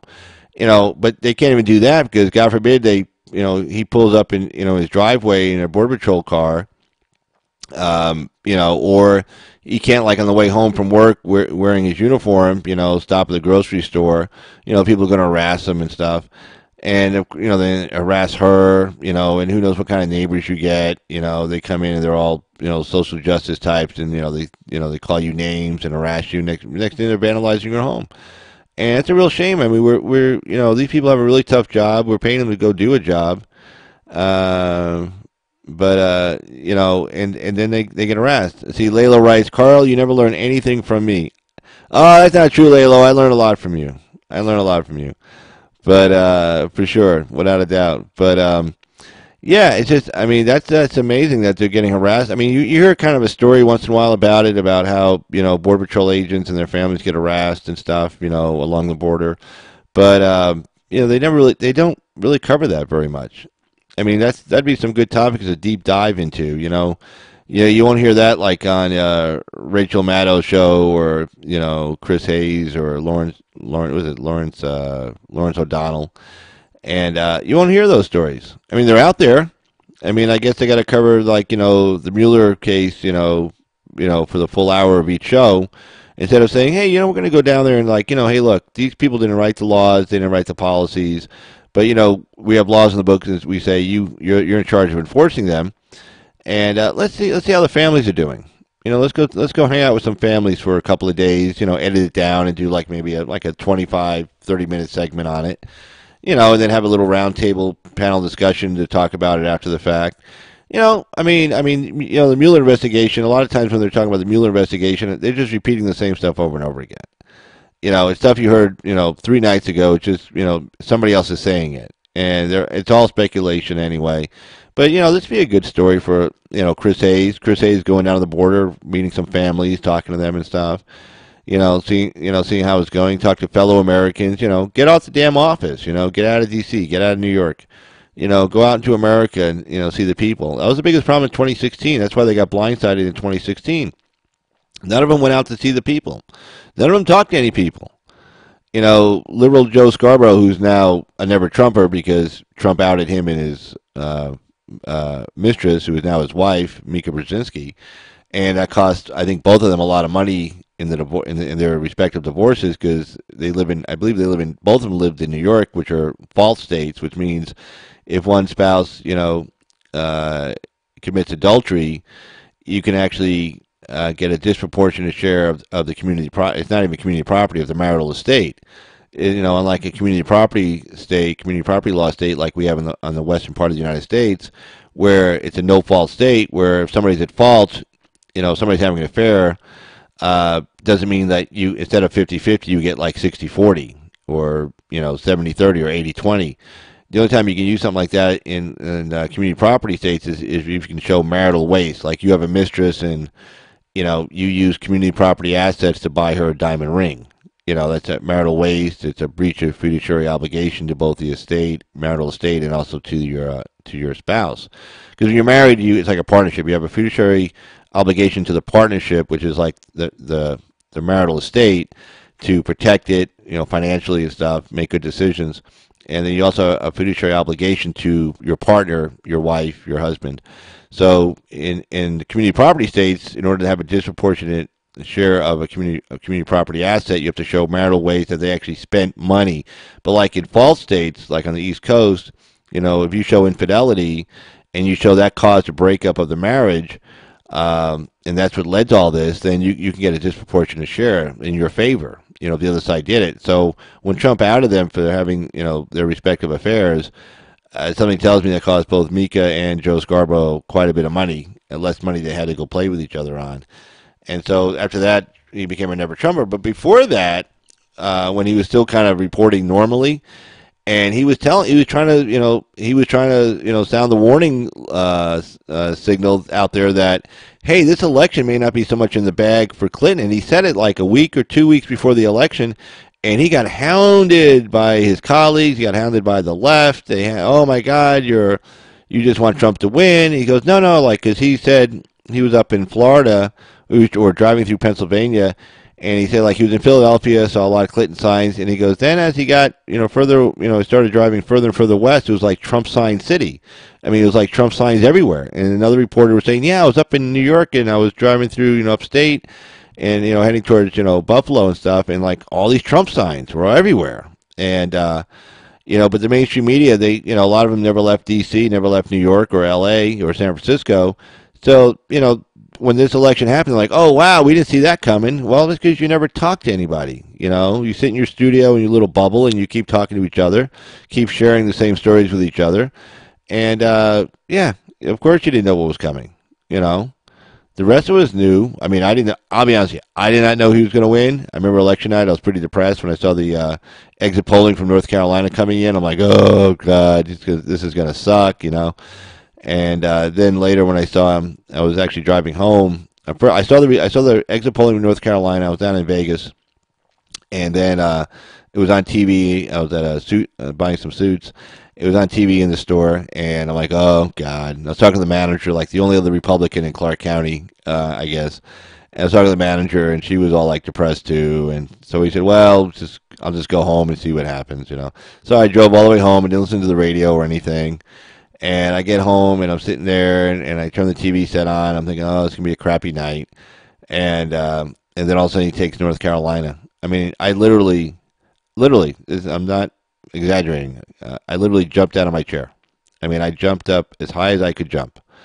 And I just started screaming and yelling and, oh, my God, he's going to win. He's going to do it. He's going to pull this off. Oh, my God. And then then he started running the table and it was like, oh, shit, damn it. Oh, my God, this is unbelievable. This is crazy, And I still remember that. I still remember that night. And, I stayed up, I mean, I was West Coast, so I didn't have to stay up as late as the rest of you did. But it was late. It was definitely late. So, I had to work the next day, but I didn't care. I was just celebrating. I just couldn't believe how happy I was. So, it was really crazy. But and of course, then if you watch some of the meltdown shows, those are from like the Young Turks or NBC or MSNBC or CBS or ABC, and see these people all crying and there's people crying in the country tonight, and of course, then NBC had that big thing there at Rockefeller Center. They had the big, rink area, and then they had this like this thing you could go in this room, like it was out in the open. You could sit by in the Oval Office, and I guess it was for all the Democrats there to say, oh yeah, Hillary's going to be president, and like as the night went on, like nobody was going in that room, nobody was using any of the props they had. The people were all depressed, hanging around there. They're all liberals, They're all depressed, hanging around the NBC studio, and it was just a real sullen thing. But I remember they had this whole thing set up, thinking she was going to win, and of course she didn't. And then I saw some of the clips from her campaign rally at the Javits Center, the election night rally, and it was just when people were walking in, they're coming in online, they're all jumping up and down. Young turkey need get stuffed. Yeah. But that's good.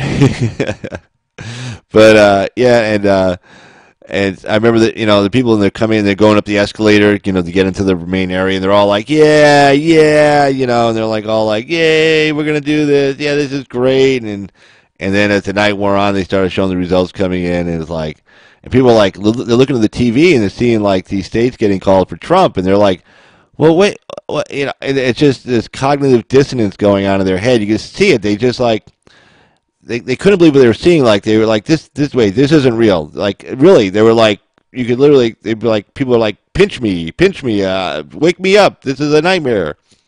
And seeing all those people kind of like, and then like the end of the night when they're all like crying and people are just walking out. And then of course, she doesn't even come out to say, concede, to tell it, even to address the people that were there for like literally, 8-9 hours by the time you had to wait online, 10 hours, no food, and sitting in there, waiting for it. And then she doesn't come out. She sends Podesta out there, and he goes, well, every vote should be counted. And then literally 10 minutes after he leaves the room, she calls in and concedes defeat. So, he could have at least been upfront with these people, and she could at least come out, but supposedly the rumor is she was throwing such a fit. She was literally fit to be tied. I mean, she probably had to give her some I don't know, some drugs, to calm her down. What do they call that? What's the big thing they give you now to get you calmed down? I don't know. I can't remember what it is, but they probably had to shoot her up with all these drugs just to get her calmed down, and that's why she didn't come out till the next day. But yeah, 10 minutes later, then NBC still wasn't calling it. I love it. NBC still refused to call the election for Trump because they didn't want people to go to bed knowing he won, because it was like 2 a.m. East Coast time when they called it. But even before they called it, she called in to concede. I've never seen that before, because they were so obnoxious that they were not going to call it early, that even the Clinton campaign called to concede before NBC News even called the election, which is hilarious. I mean, the numbers were there. They all look at the same numbers. There was no way she was going to pull it off. Ativan, thank you. Yes, Charity. Ativan, that's it. Nah, not that I take any. Yeah, I don't take any Ativan. That's no, not me. To take Ativan to fly. Yeah, just that one time. There you go.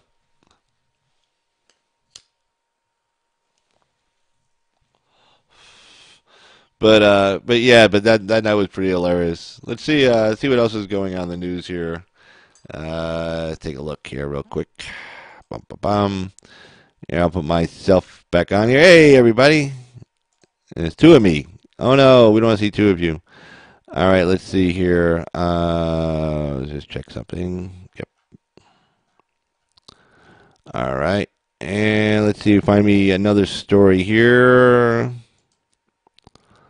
Go to the main channel. Let's see.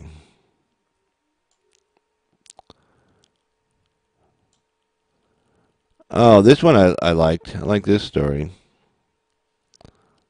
Let's punch this up here.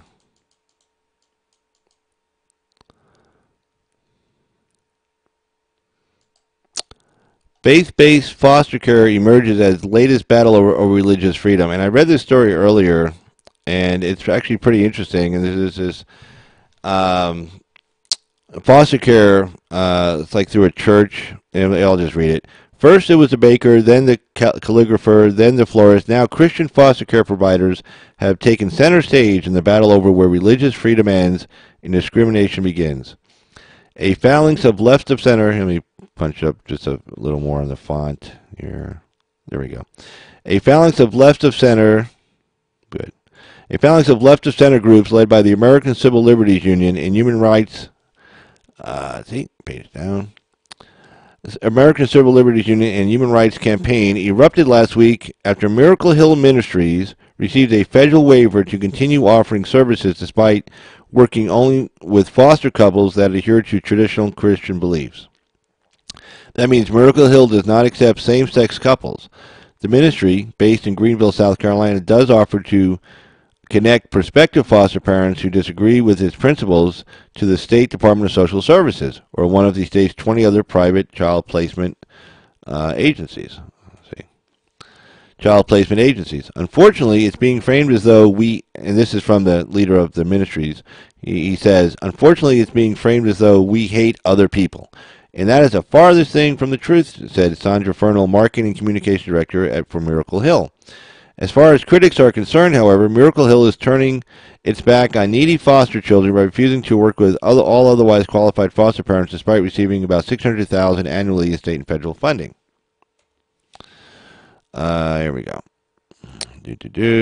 Even though our first primary concern is the number of children that are being denied homes because of this, I think it's important to remember that this is not something that government funds should cover, said Denise Brogan Cater, Chief Policy Officer at Family Equality Council. I think it poses a dignitary harm on people. I don't even know what that is. I don't know what a dignitary harm is. I mean, people just make this shit up. I mean, now we got a new phrase. Dignitary harm. Okay. On people of different faiths or no faith. And then Maggie Sadiq, Director of the Center for American Progress, Faith and Progressive. Here we go. Progressive Policy said in a statement that the decision weaponizes, I love that, weaponizes our nation's right to religious freedom in order to justify discrimination in foster care systems, depriving children of welcoming homes. Then again, Miracle Hill doesn't just wait for potential foster parents to show up at the door. Ministry actively recruits couples from the local Christian community. Thank you. Miracle accounts for about 15% of the non-therapeutic placement in South Carolina. Let's see. Then, let's see. Right. If we were a sole provider in the state of South Carolina, then I think there would be an argument. Right. In other words, they're not the only ones. And if anything, if you want to cut them out, then you're cutting out a big resource. They say, look, okay, we'll handle the people who adhere to the Christian faith, but we only cover 15% of the people in the state. So 85% of the other people covering it, well, they can cover the other 85%. I'm sure there's more than 15% who are faith-based, foster parents, who believe in God, who are Christians, who are not same-sex couples. Actually, we know it's a lot higher than 15%. For more like 85%. But he goes, look, we're only 15% of the deal. Get off our backs. Go to, you don't have to go through us for the foster care. You can go to the state social services agency or another, agency or another private, like 501c3 company. You don't have to go here. And that's the whole point of the First Amendment, is that people always think it's like, well, freedom of religion. No, it's freedom from government control over religion, freedom from the government's right to have a state-run religion or to tell you what religion you cannot practice. And a lot of people always seem to miss that. It's the government it prevents the government from, going after the way you practice your religion, from telling you cannot practice this way. So it's freedom from government intrusion. That's what the First Amendment is, at least the part about, government shall make no laws, blah, blah, blah. So, these people are just saying, hey, look, we're doing our own thing. We don't allow same-sex couples. It's against our religious beliefs. But, if we were the only agency in the state, I'd say, okay, you got a good argument. Okay, we need to probably change that because, you're right. That would be discrimination. And then good foster parents who don't believe in our faith wouldn't be able to get into the system. But 85% of them can get into the system. So what's the problem? There is none. So there is no problem. It's just made up again. So, that's my opinion. And hey, guess what? Carl's opinion. Ta-da! Carl's opinion. But, let's see. Living in living color. Whoa. Let's see. He doesn't understand that. Who's that? Oh, the guy who uses $20 words to understand the meaning. Oh, Dyson. Mark Dyson? I always forget his name. He's the guy that got into it with Candace Owens. God, Dyson. I always forget this guy's name. But yeah, I saw that there. All right, let me see. Let's grab another story here that I was reading today. Let's take a look here. Bum, bum, bum.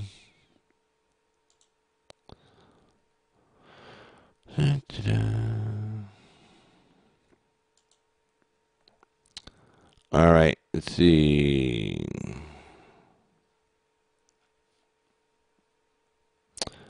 And let's see.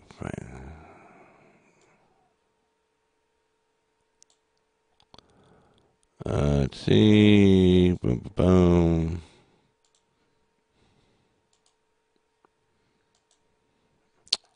Oh, this story I liked. Yeah, I think this is this one is good. This is dealing with North Korea. Let me just get it up here so you can see it. There you go. All right. All right, economic package and works for Kim. Basically, the story what they were talking about in this one was that the one of the lead negotiators for the Trump administration, guy who's a former Ford company executive, what he's doing is he's saying, okay, look, the Koreans are like, hey, you guys are promising us all this stuff if we denuclearize, but how do we know you're going to come through with it? And, that's a legit question. Like we don't trust them, but maybe they don't trust us. We say, well, how can they not trust us? We're the good guys. It's like, well, we know we're the good guys, but maybe they don't know we're the good guys. So this guy came up with a really interesting solution. Pretty much what we're going to do is we're going to put this into an escrow account. Basically, it's like you can't touch it. It's like a bond. Like it's an escrow account. You can't touch it, and as long as certain conditions are met, like they're denuclearized or, God forbid, they denuclearized by 50%, which is a hell of a lot better than they were. They say, okay, look, if you denuclearize by this much, you get to access the funds. It's like, there's like a trustee in charge of it through the UN probably. Why not? I mean, they can make a few bucks on the deal, a lot of bucks probably. And if you meet these conditions, then you get paid this much money. And like the countries contributing to it would be like United States, countries in Europe as well. I think probably I'm sure they'll get China to throw in a few bucks or something. And, it's actually a good idea. Yeah, let me put this phone number up here real quick. Here, boom.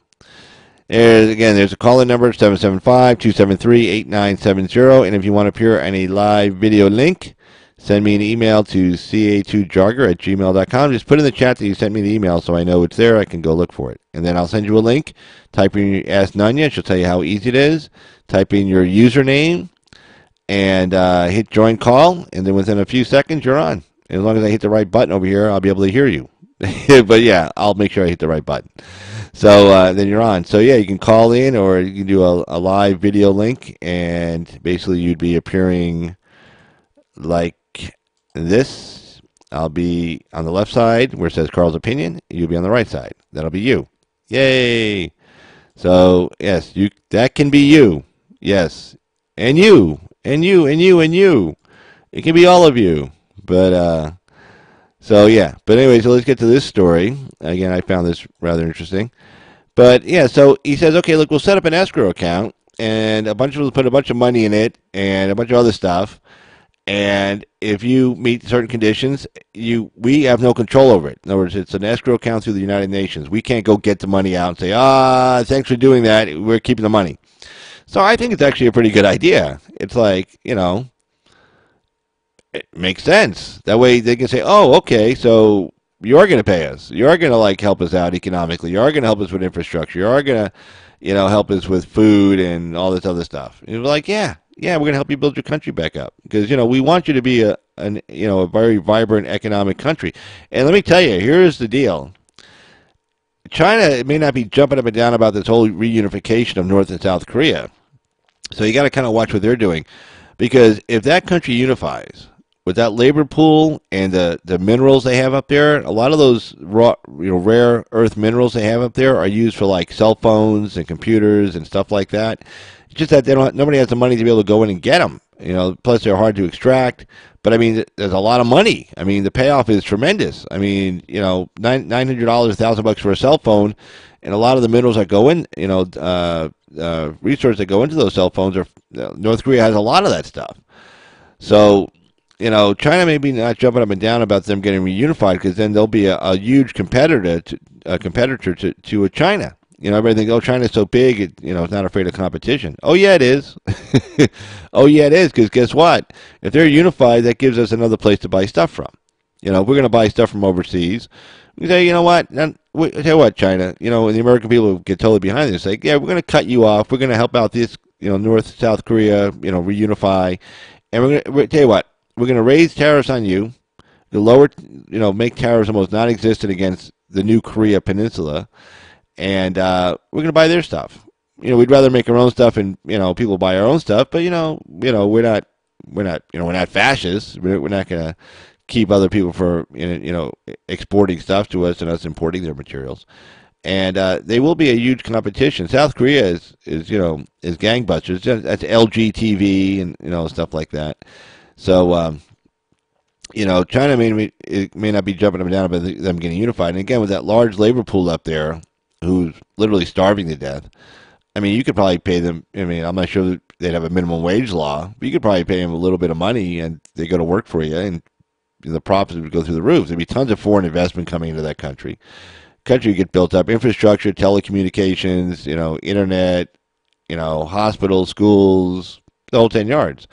Tons of money coming into that place. And so China, even though oh yeah, we want peace, well, not really. They really kind of like North Korea, kind of like being able to, point a stick in our eye every once in a while. It causes us to divert military resources away from the South China Sea down over to the Korean Peninsula. Keeps us distracted, that kind of stuff. So even though they're kind of like, yay, we're for it, they're probably not really for it. So we got to watch that. But yeah, but anyway, I thought this story with the escrow account, I thought it was a really good story. I really liked it. And, to me, it made sense. It made a lot of sense. And this other story I liked also. Let's see, check on something real quick. All right, let's see, here's another story here. Let me pull this up for you guys. Again, it's also in the Washington Times. Shout out to the Washington Times. And let's see, boom.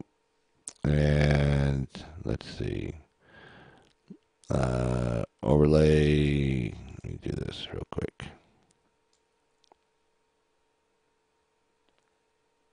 Boom. Okay. Boom. All right.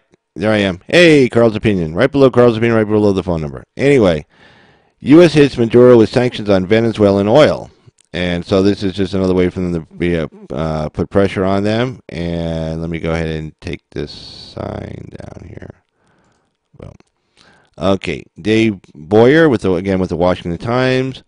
The Trump administration stepped up its pressure campaign on Venezuela's socialist president Monday, hitting the country's state-owned oil company with sanctions and calling on other nations to recognize opposition leader Juan Guaido as a legitimate interim president. And let's see, we'll come down here. Boom. Page down. Treasury Secretary Steve Mnuchin said the sanctions will block $7 billion in assets for the state-owned oil company PDVSA, I'm not going to pronounce that, to prevent the further diversion of Venezuelans' assets by socialist President Nicolas Maduro, who faces demands from the U.S. and other governments, including the EU, across the hemisphere to step down amid his country's deepening economic and political crisis. I mean, the place is a freaking disaster. Yeah, I mean, it was doing great when oil prices were high and they were borrowing tons of money based on their oil reserves. But, you know, then the oil price went down and those loans are still due. And now they got nothing. And now their inflation is literally, I've never even heard of this before, but literally 1,000,000% inflation. The Federal Reserve goes crazy if inflation goes above 2% in this country. 2%, not even 5%, above 2%. 1,000,000%. I mean, if those guys from the Federal Reserve were down in Venezuela, they'd literally be pulling their hair out of their head. Like, I can't believe what's going on here. This is terrible. You know, what the hell? I mean, you know, you get paid, you know, in your big wheelbarrow full of money, and if you don't get to the store that day, by tomorrow, you know, it's probably worth half as much, you know, as far as what you can buy. Maybe.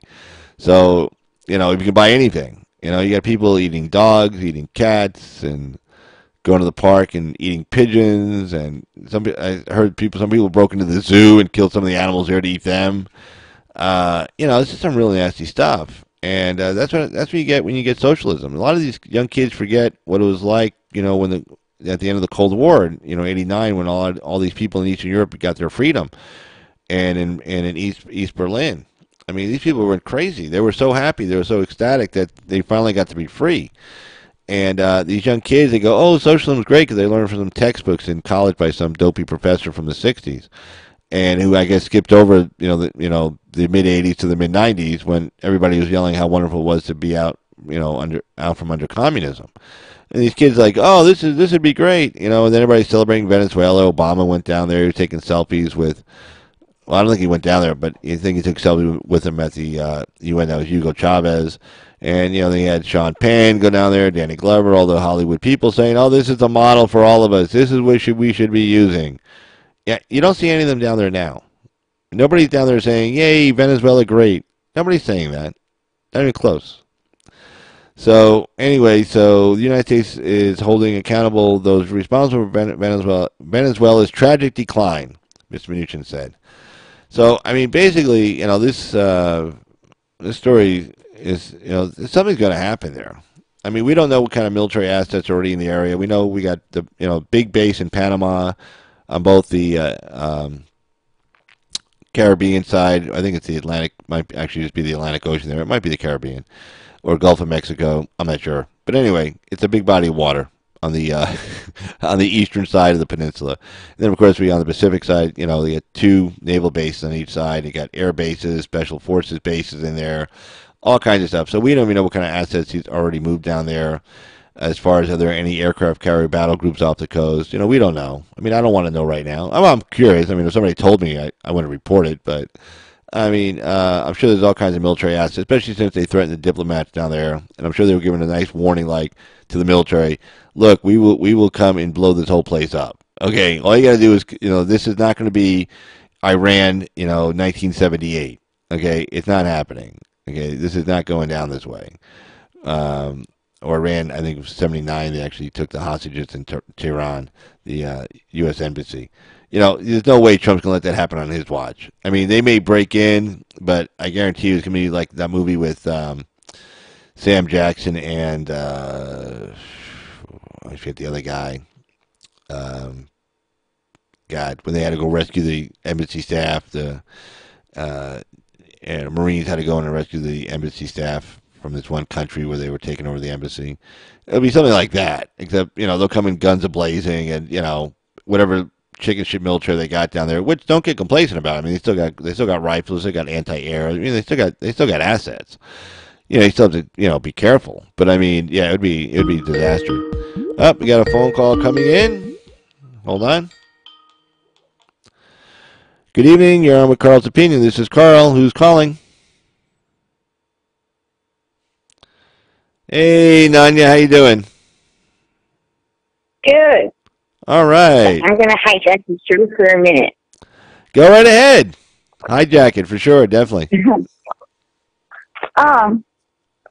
They're talking about socialism and stuff, and it made me think that I have what I think is an interesting real-world experience that some Americans actually did get to experience for themselves.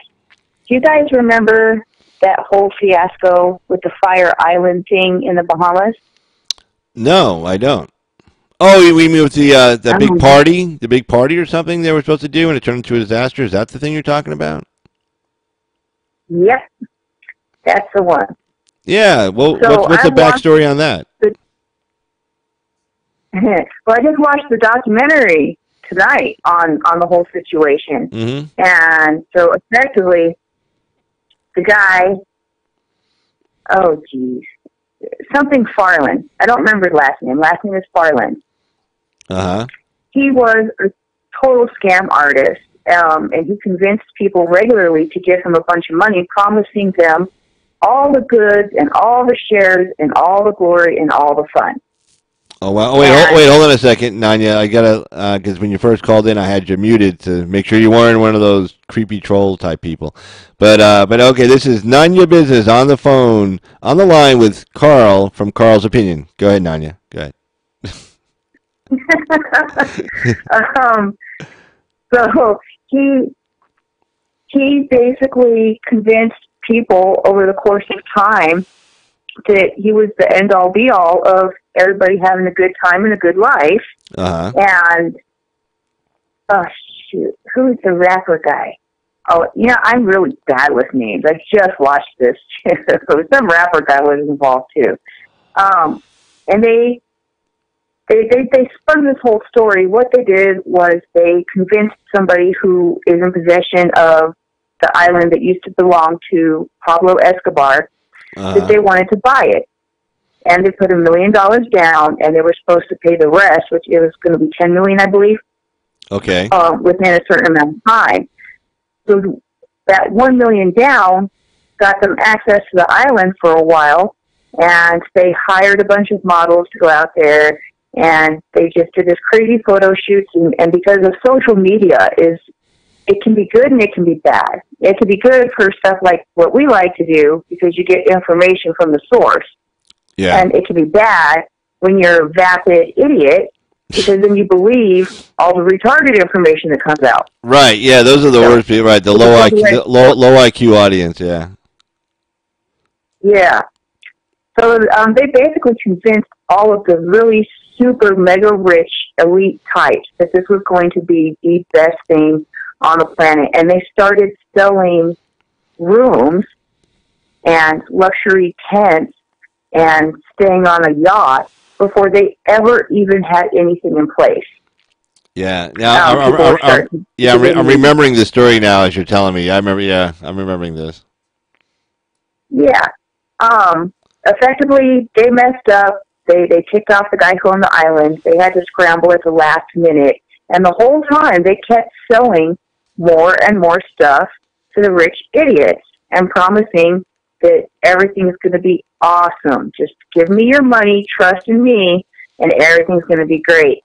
And it ended up where on the day when people started to arrive, everything was messed up. Nothing was as promised. They were supposed to have like private jets fly them out, and they put them all on a regular passenger type airplane. They were supposed to have fancy cars driving them to these super awesome locations, and they put them on a regular bus that runs people around the Bahamas. They were supposed to have fancy luxury accommodations, and they put all of them in like FEMA-style tents. and it was supposed to be fed incredible food, and they gave them bread with some cheese and lettuce. Oh, yeah. And it was a mess. No, I'm remembering that story, yeah. So when that night, when the first big group of people were there and they realized it was not anywhere near what they were even used to, let alone what they had been promised, it was anarchy. People were going insane. Well, if you watch the documentary, I don't know if you'd even be interested, but like one lady found all the toilet paper and she like took it and ran off with all the toilet paper, and somebody else found all of there was boxes with the pillows and stuff, and she stole all those, and people were going around punching holes in each other's tents so that they wouldn't have anybody living next to them. Oh, and God. it was Lord of the Flies. Yeah, but I was saying, less than 24 hours. Well, it's like, society just breaks down in less than one day, Oh, my God. Yeah, but I think, like I told my husband when he came in, and I told him what I was watching, and he watched it for a little bit with me and stuff. I said, they couldn't even go for a couple of hours without what they were used to before it devolved into absolute anarchy. And he was like, well, we could. It would be fine, people like us. Like, if the power went out across our city, some people probably would Lord of the Flies out there, but most of us wouldn't. But it's Right. that weird liberal mentality of, well, it breaks down immediately. And I said, that's socialism in action right there, though, is everybody gave their money and their lives, everything. They had no contact with the outside world hardly on this island. They had no way to feed themselves without the Supreme Dude. They had no way to get around without Supreme Dude. So Right. that's what I was pointing out to him, and I just thought it was an interesting. No, Maybe I'm just silly. no, that's a really good analogy because it shows you, right, like when, and it's, if you extrapolate that out, in other words, like if you're in a situation, like you live in a country where you are dependent upon, a small group of people at the top, a committee, a commissar, whatever, you're, like a Stalin and like his central committee, like basically like 15 guys. If you're completely dependent on them for food, shelter, employment, everything, medical care, Mm-hmm. and then they fall short, then you're like, look around, well, whoa, what do we do? Because you've been trained to believe that, they're going to provide everything. And these people, God damn, these people are really soft. I mean, they were only there for like a day or two and everything fell apart. I mean, it's like, you're right. People like us, when, we used to like camping or whatever, and, the power goes out. Well, we can get by, Like some people may have never been camping or anything per se, but Yeah. there's a certain mentality that goes along with when shit's hitting the fan, you pitch in and you help, Right. or you free for all. And it seems to me a lot of the people that were in that documentary talking about their experiences, just from the words that they chose and the way that they presented themselves, you can tell a liberal when you see one. Yeah. Those are the people who couldn't go for 24 hours before it went Lord of the Flies are the ones telling all of us that's how we have to be living. Right. And that's infuriating, especially, I'm sure you know a lot of other people who are in our little group of people.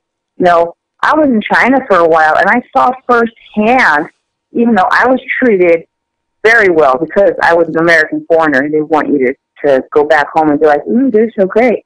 Right. But I'm not stupid. And I have eyes in my head. Yeah. And I would see a lot of the stuff that goes on, and it still goes on, and it's even worse. Excuse me. It's even gotten worse over there, but they're clamping down on anyone's ability to get information out. Wow. And for some reason, I've seen a couple of things coming out lately where people are on YouTube channels doing conversations with people who've been in, like, China.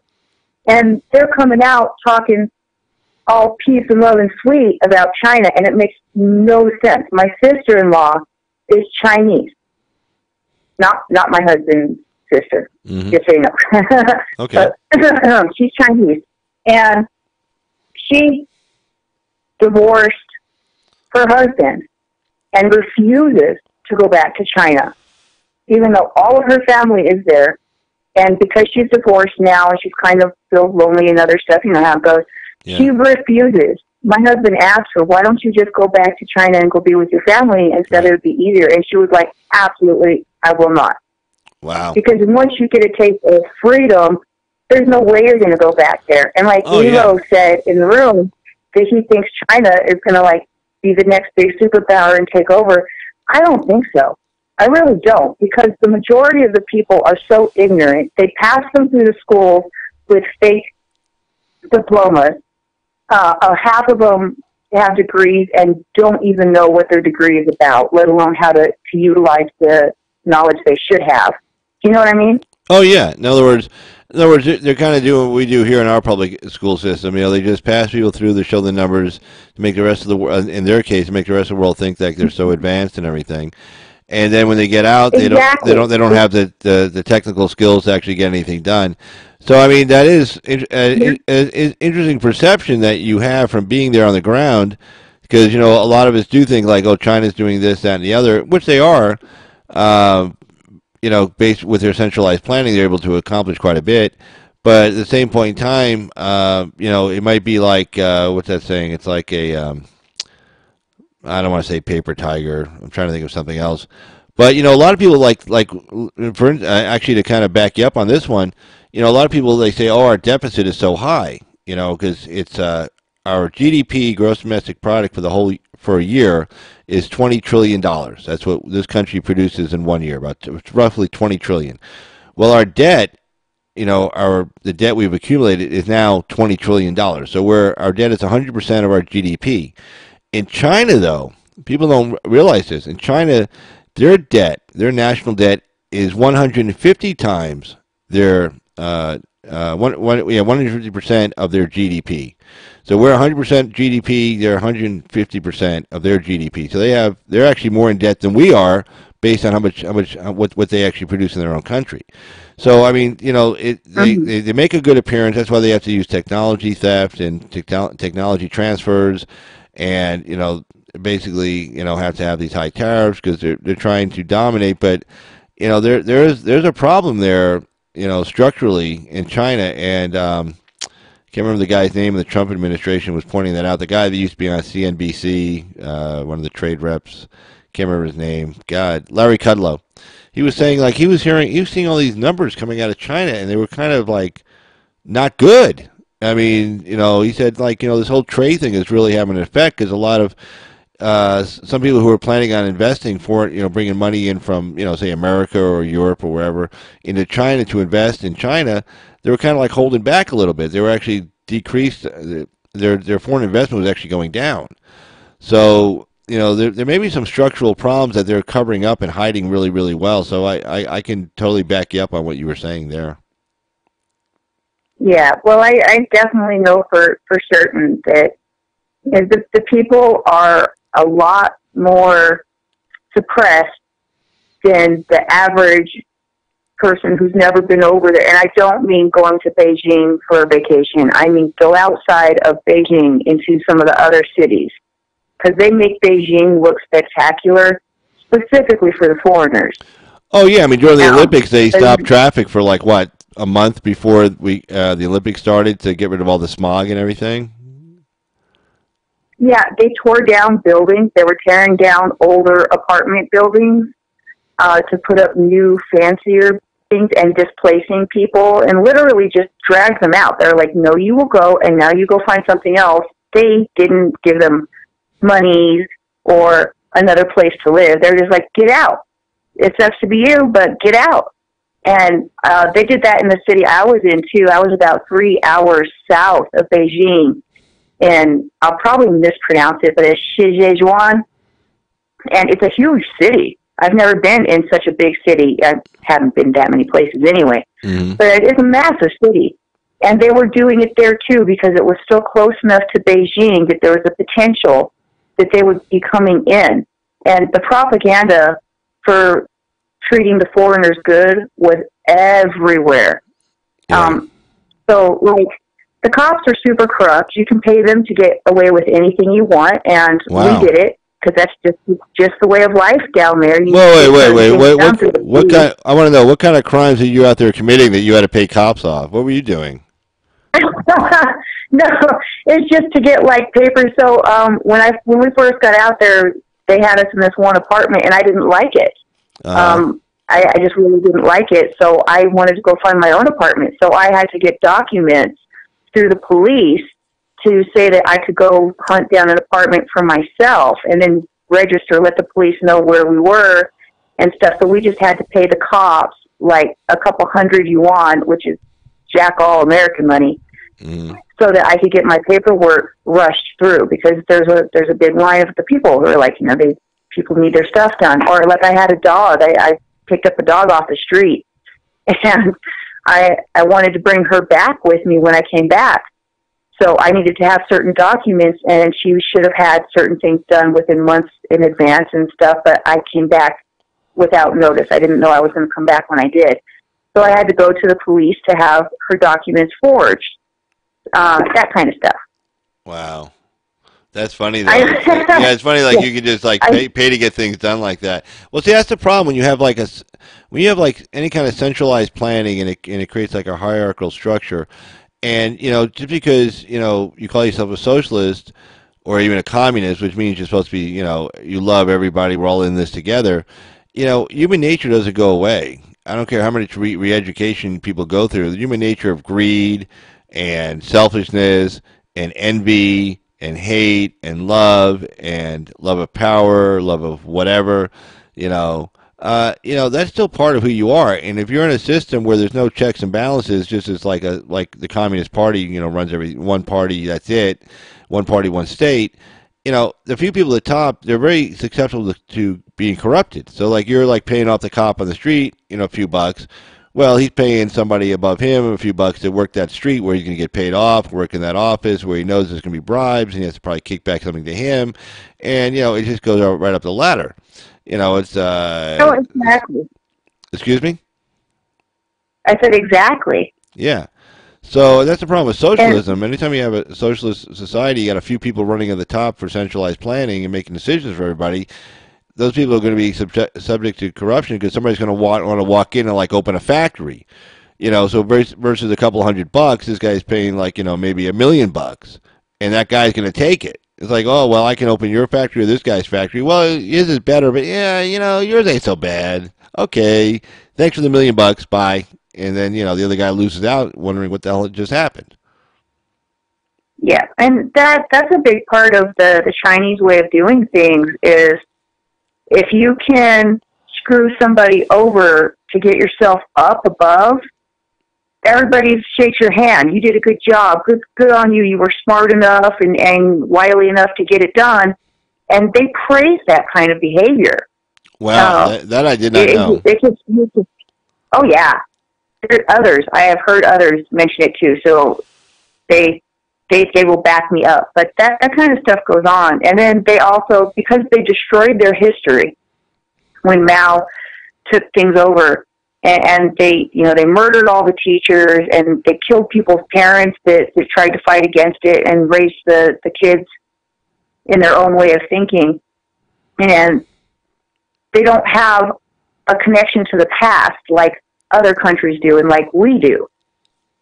And so they don't have a whole lot of history to look back and say, this culture is incredibly old, been through all kinds of stuff, and they don't really teach a whole lot about it. It's kind of unknown. The only thing that they ever really teach about is the Monkey King. That's all the only thing. Everything's referred back to the frickin' legend of the Monkey King. I'm like, what are you guys talking about? I want to know more historical stuff. The Monkey King wasn't real. Well, it's funny. It's like history started for them in 1947. You know, that's it. Like when we took over, that's when history starts. Everything before that was crap. There was nothing you can get from it. No lessons you can learn. You know, and then the saying is, if you don't pay attention to history, you're doomed to repeat it. You know, in the bad way.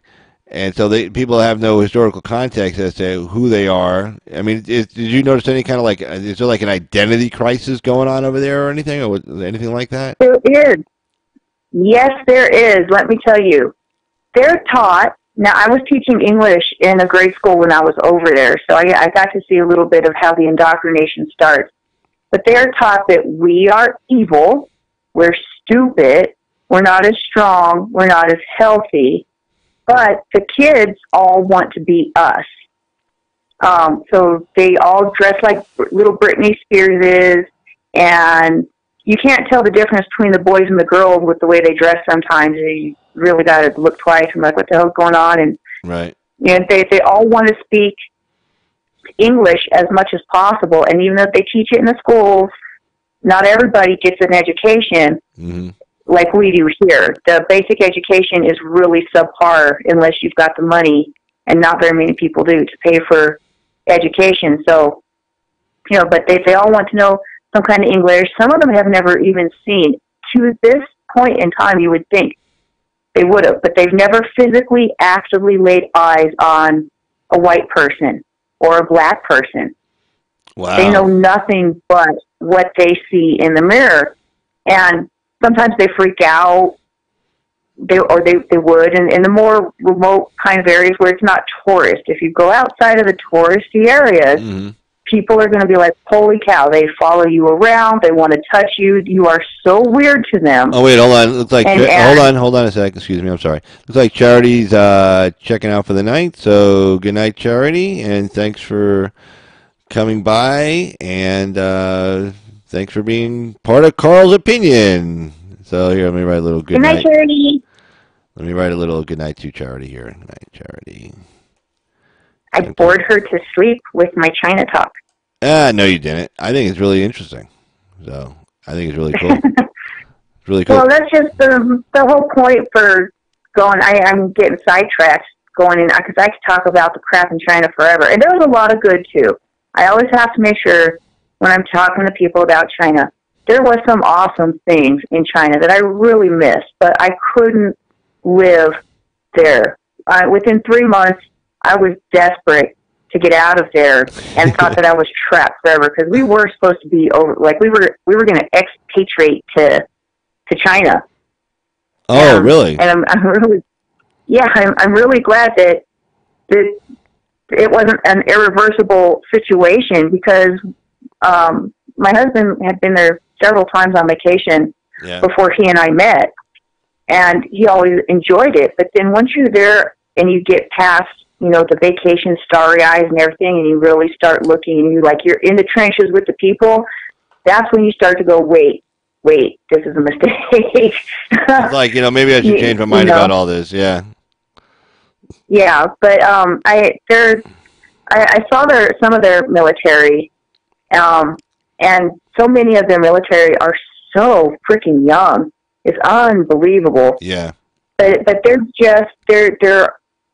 kept ignorant. They're kept in the dark. They really only know what they get taught, and they don't get taught that much. And even though there's a lot of them, and they might have some more planes, and they might have some more bows that they've been getting and doing, the people themselves, they're weak. And I don't mean in a bad way. I just mean their government has brought their country into being a country full of weak-minded people. So even if they did start kicking up and busting up a storm, I fear them not. The only way I would be concerned is if China and Russia got together, or then Russia would be the ones in control, not the Chinese. The Chinese would just be cannon fodder for the Russians if that happens. If they're just, and I think if they could, like, let's say somehow they got anywhere near another country that was even remotely not socialist or communist, they would defect. They would be defecting in droves. You cannot have an army built on the backs of slaves.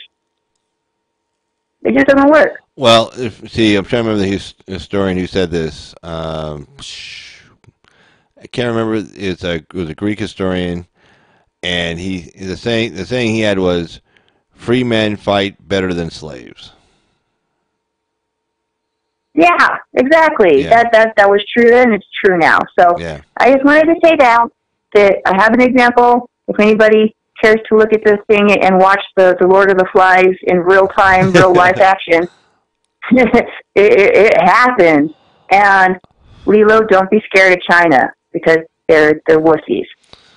Well, you know what? I mean, you gave me insight into a couple of things tonight. The China thing, I did not know. You gave me a lot of insight into that. That's actually pretty amazing. So I had no idea there was this huge identity crisis going on over there.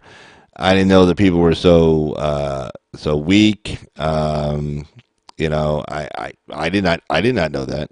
I mean, you know, that's pretty crazy. I mean, because yeah, you always, I mean, just the media kind of portrays them as this, you know, big, huge giant. You know, we got to watch. You know, I mean, we do have to watch out for them as far as the tariffs and technology transfer and all the theft they're doing, and how much they spy on us, how much they steal from us.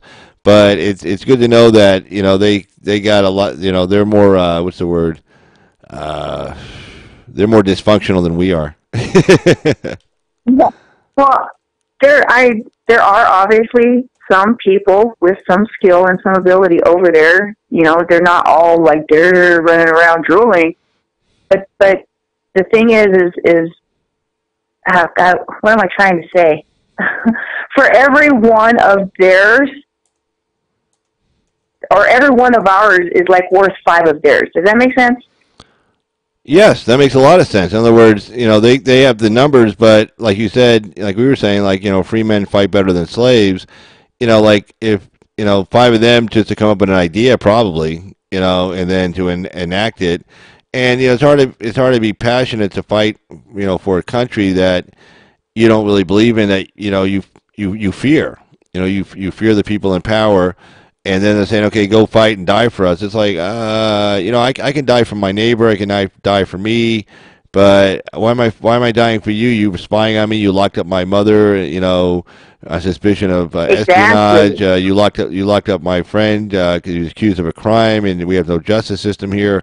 You know, it's probably the reason why they have to steal so much technology is that all the Bill of Rights. It was, God, how these old men in wigs created this document, the Constitution and then the Bill of Rights. The first 10 amendments is amazing. Those first 10 amendments, the kind of freedoms they provide people, allows for the kind of creativity that Americans that we have. You know, it allows you to be able to think and not be afraid of thinking the wrong thoughts. You know, not be afraid to express yourself. That kind of freedom, you see it in science. I mean, you see it in inventions. You see it in our entertainment industry. You know our literature. You know, the ability to, you know, to express yourself openly without fear of getting like sent to the gulag, literally. You know, that's made this. That's probably one of the biggest reasons that Constitution, why this country is so great. I mean, it's not just because we have natural resources. Other countries have more natural resources than we do. You know, it's more than that. It's that the people in this country have always had, you know, that can do, like we can do it. We can do it on our own. Government stay out of our face. No codependency kind of issues. No identity crisis kind of issues. You know, and the sad part is that's what's starting to happen now. You're getting to see people with an identity crisis. You know, Americans. Oh God, I'm an American. I suck. You know, being told I suck. I killed all the Indians. You know, whatever. And you know, yeah. and then of course freedom of speech. They're trying to limit that. On, you know, YouTube's doing that. You know, even though it's a private entity, still they're hampering down your news information by content providers. You know, Axel got shut. Axel just hit when his channel got taken down 3-4 months ago. You know, he had just got over 5,000 subs, and then they zapped him, and you know, he had to start all over from scratch. And they do that with a lot of content providers that are conservative, that express differing points of view than the mainstream media, and it's really sad. And they'll hide stuff, and you have to go find your guys. And of course, their videos, even though they get like million views on it, they don't end up anywhere near the top of a search if you search for a story or something like that. So Yes. they're going to turn this country into China, and we're going to be just as backwards as they are. That is the one thing. If we do have a problem, it's going to be because of what you're saying, where they're trying to completely change everybody, and if they have some kind of Maoist style takeover at some point, yeah, then we're screwed. But as it stands now, as long as people are continuing to stand up and fight back, they're starting to fight back. For the longest time, too many, I don't want to say conservatives necessarily, but let's just call it left and right, because the spectrum is wide. So too many people on the right, because we are polite. We don't let things get to us. You've got your opinion. We don't like it. Okay, and we walk away. We don't start fights and fusses and all these kinds of things. Leave us alone, and we will leave you alone. That's Right. normally how most of us seem to operate. Sure. But that's not working anymore, because they take our politeness for weakness. Right. They take our walking away for an acquiescence. It's not. And now people are starting to push back. Right. And that's part of what they're freaking out about and causing all their false stories and stuff to come out, is to try to put us back in our places. But as long as we stay armed, and as long as we are able to freely share information, I think we'll be okay. And it seems to me it's a slow and small process, but the tide is turning back to the right. It does take a while, and it is an uphill battle, because basically your mainstream media that specializes in indoctrination and brainwashing, they have a lot of people's ears, 24/7, and whether it's in the actual news stories, whether it's like in the commentary stories, the talk show stories, or even just the news itself that comes on every night, or entertainment, it's a great multi-billion-dollar multimedia propaganda machine, and even with that, we're still doing more than just holding our own. We're actually getting the word out there. There's tons of YouTube creators out there, tons of people online, tons of people on social media, constantly talking to each other, letting everybody know, hey, you're not alone. It's not just you. It's like, hey, we're there's more of us. There's a whole bunch of us. There's like millions of us. I mean, literally. And we show that we show that in 2016. That's what we did in 2016. We all came out, even though they kept telling us we're going to lose, don't bother going to vote. We said, F you, we're going to go vote anyway, and we did. And Trump won. And the people who pay the bills in the country decided the election last time. The people who pay the bills and do all the heavy lifting in this country, they're the ones who decided the 2016 presidential election. Right. And for every single one of us that the overlords take down, two more crop up in their place. That is true. That is true. But I tell you what, I'm going to let you go tonight, because it's 12:30 my time, and I have to get up and go to work tomorrow. So I'm going to call this a night. And Nanya, I just want to thank you so much for your insight on that China thing. That's definitely something I want to talk to you about in the future. I know there's going to be some more stories on China, and if you see me covering them, please, please, please, please, please feel free to call in. All right. Thanks, Carl. All right. Have a good one. Good night. Good night. All righty, and again, I just want to say thanks to everybody. I'm going to call it a night for tonight, and let me take myself off of here so I'm not in two places at once. There we go. And I just want to say I had a really, really good time tonight, and the callers, thank you so much. Everybody in the chat room, thank you so much. And great show tonight. I've been on for a little over 2 hours, and God, I was just... Jesus, Amy, Nanya, I mean, just really, really, really good insight into what's going on out there. So I want to thank both you guys for sure, and thank everybody in the chat. And to all those people who will be watching later after this uploads to YouTube, I hope you enjoy it. And if you like it, please hit a like on the like button. And if you really like it a lot, please go ahead and subscribe. And tell your friends, tell your family, tell everyone, spread the word. It's Carl's Opinion with Carl and friends. And I want to thank all the moderators out there tonight. And great job. I know we scared a lot of people off by having you guys out there. And again, thanks so much. And I just want to say, everybody, have a good night. And I'm going to cut you out here with some music. And let's see what I can find for you guys here. Hold on. Okay. You can find the music. There it is. Yay, music. All right, guys. Have a good one. Good night. Bye-bye. Love like we never grew up and live like you just get one tonight. We're kings and queens. One blink and it's over. Wake up and we're older tonight. We're kings and queens. Stop, take a breath. Close your eyes. Remember this. Oh, oh, oh. Oh, oh, oh. It's beautiful.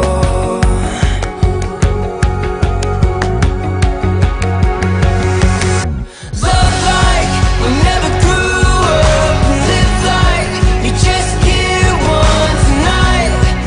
We're kings and queens. One blink and it's over. Wake up and we're older tonight. We're kings and queens.